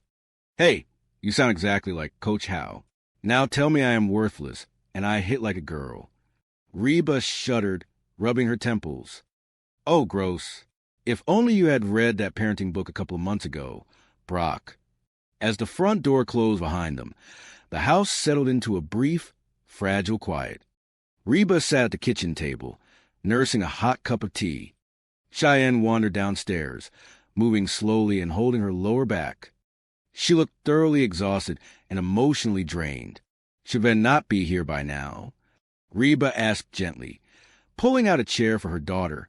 He will be here, Cheyenne sighed, sinking into the seat. He is a football player. He is very busy. Reba studied her daughter carefully. So, how is the bedroom? How is the room you two live and love in? Cheyenne shifted uncomfortably, avoiding her mother's gaze. It is fine. It is a little more crowded with the exercise machine downstairs. Thanks to you. Reba gasped in mock offense. You let him put an exercise machine in your bedroom originally? My husband has a great body, and I fully support that, Cheyenne defended, lifting her chin proudly. Oh! Reba nodded slowly, a knowing smile playing on her lips. So how are the cheerleader posters of Van growing on you? Not that those girls need to do any more. Growing. Cheyenne groaned, rested her head on the kitchen table, her brave facade finally cracking. Mother, this is no fun. No, I am curious, Reba pressed, her voice gentle and teasing. Which one is your favorite? Brandy with the letter I or Brandy with the letter Y? Cheyenne dropped her hands, her shoulders slumping in defeat. Right. They are all stupid, and two of them are not even that cute. Oh, thank the Lord my little girl is back, Reba smiled, reaching across the table to pat Cheyenne's hand. Tears welled up in Cheyenne's eyes. Mother, marriage is so hard. I actually have to think about his feelings. It is so unfair. Reba laughed softly, a bittersweet sound filled with empathy. Tell me about it. You know it is scary, Cheyenne continued, staring blankly at her glass of water. When you're dating someone and it ends. She walked out to the back patio, where Cheyenne was sitting on a lounge chair, staring up at the stars. So, when did you get home? Reba asked gently, breaking the silence. Cheyenne looked over and smiled weakly. A little while ago. It is nice out here. Reba sat down on the chair next to her. So how was the movie? Good. Reba nodded. Did you know the last time I went to see a movie was before Jake was born? Cheyenne looked surprised. I did not know. So how did you guys make out tonight? Reba asked, bracing herself for tales of disaster. Okay, Cheyenne said. Dad brought pizza. We also talked. Reba raised an eyebrow but stayed silent. That is nice, Reba finally said. Cheyenne turned to face her mother, her eyes shimmering with unshed tears. Mother, you made me realize that I was wrong about a lot of things. I am so sorry about the horrible thing that I said to you. You have every right to kill me if you want to. Reba felt a profound wave of relief wash over her. She reached out and squeezed Cheyenne's hand. Wow, there really is something to this doing nothing. Cheyenne laughed softly. What does that mean? Well, I had a little talk with someone today myself. Reba admitted. Of course, my talk cost me $80. What did you learn? Reba looked deeply into her daughter's eyes, her heart swelling with unconditional love. That you and Van are married now, and that I have to let you make your own mistakes. That is how you are going to learn. So, no more interfering. Sometimes the best thing I can do for the two of you is nothing at all. Cheyenne leaned over and hugged her mother tightly. I love you, Mother, but you are still going to do laundry, right? Reba laughed out loud, returning the embrace. The next morning, the sun shone brightly through the bedroom window. Van and Cheyenne were standing in front of the closet. Van was carefully taping the cheerleader poster to the inside of the closet door. So, when you want to look at it, just open the door, and the rest of the time, keep it shut. Cheyenne explained, smiling at their compromise. Van nodded enthusiastically. That is going to work great. We have an awesome marriage. Cheyenne kissed his cheek. I know. You can tell me, okay? Van hesitated, shifting his weight nervously. Okay, well, I kind of was not going to say anything, but I kind of wish you would not put that potpourri stuff in my underwear. I went through a whole football practice with an acorn in my jockstrap. Cheyenne burst into laughter, shaking her head. I did not do that. Van looked genuinely baffled. Then who did? Down the hall, 7-year-old Jake walked by, whistling innocently. Van stared after him, rubbing his forehead. I have been under a lot of stress. Cheyenne wrapped her arms around him, resting her head against his chest. Despite the chaos, the cramped quarters, and the endless stream of family drama, they were together. And as the morning light filled their small space, they both knew that somehow they were going to be just fine. The afternoon sun filtered through the sheer curtains of the Montgomery bedroom, casting a warm and golden glow over the chaotic scattering of cardboard boxes and bulging black plastic trash bags. Van Montgomery stood in the center of the room, his broad shoulders squared with a sense of immense pride. He placed his hands on his hips, admiring his handiwork with a grin that stretched from ear to ear. He held up a large, slightly crumpled poster and pressed it against the freshly painted drywall, his eyes shining with the innocent, untroubled optimism that only a young athlete could possess. How does this look? Van asked, his voice brimming with youthful enthusiasm. Like a truck on a wall, right? Cheyenne, his newlywed wife, sat on the edge of the bed with her hands resting gently on her lap. She was heavily pregnant, tired, and currently trying very hard to be the supportive partner she believed she needed to be. She looked at the poster, which indeed featured a massive, aggressive-looking monster truck, and forced a bright smile, though her eyes betrayed a hint of overwhelming exhaustion. Perfect, Cheyenne replied, her voice slightly strained but determinedly cheerful. Man, it feels good to have all my stuff back. Van sighed happily, dropping his arms and looking around at the numerous black plastic bags that now dotted the floor of their shared space. He shook his head, a chuckle escaping his lips at the memory of his abrupt eviction. I cannot believe your parents chucked it all on the front lawn. Cheyenne nodded sympathetically, her heart aching for the rejection her husband had faced, even as she surveyed the mounting pile of his sporting equipment and questionable decorations. Yes, but it was cool of the gardeners to help. Though, that guy with the leaf blower really rounded up my socks fast. Van laughed, a rich and warm sound that filled the room. The memory was already fading into a funny anecdote rather than a traumatic event. He began digging through another oversized plastic bag, peering inside with the intensity of an explorer finding treasure. So, where you even put the rest of the stuff? Cheyenne asked, try and keep her tone light and breezy while gesturing to the sea of plastic, taking over a carefully curated sanctuary of pastel colors and floral patterns. Van looked around the room, scratching his chin thoughtfully. Well, I am going to put my clothes in the wardrobe, or maybe the dresser, or, right here on the floor. He dropped a handful of shirts onto the carpet, looking thoroughly satisfied with his new organizational system. Cheyenne stared at the growing pile of laundry, taking a deep breath to steady her rising anxiety. I hope one of those trash bags has a maid hidden inside it, she muttered under her breath, rubbing her temples. Just then, the bedroom door creaked open, and Cheyenne's mother, Reba Hart, stepped into the room. Reba was a woman who held her family together with schedules, boundless energy, and an iron will mask by undeniable charm. She carried a basket of freshly folded laundry, her sharp eyes immediately scanning the disarray. She took one look at the disaster zone and raised an eyebrow. I hope one of those trash bags has a maid in it, Reba remarked, echoing her daughter's silent sentiment, her tone dry but laced with her signature, grounded humor. Van beamed at her, completely unfazed by the sarcasm. Mrs. Hart, I am giving the room a touch of Van. Reba leaned against the doorframe, her gaze sweeping over the scattered athletic gear and piles of mismatched clothing. It is not exactly a gentle touch, is it? Do you want to give me a hand here? Van asked enthusiastically, reaching deep into the largest trash bag. He struggled to pull free a massive, brightly colored bundle of fabric. Reba stepped forward and grabbed a corner. With a firm tug, they freed the object. It was a thick, heavily quilted blanket, blazing in neon orange and stark black.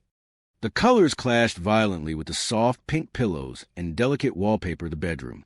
What in the world is that? Reba asked, taking a step back as if the fabric itself might attack her. My lucky comforter, Van declared proudly, wrapping it around his shoulders like a superhero cape. Wildcat colors, the orange and black technology. Reba squinted at the jarring combination, more like Halloween vomit. Van laughed, completely immune to the critique, assuming Reba was simply teasing him playfully. Obviously, Cheyenne has not seen this yet. Is it not great? She is going to freak. He tossed the heavy comforter onto the bed. Then he turned to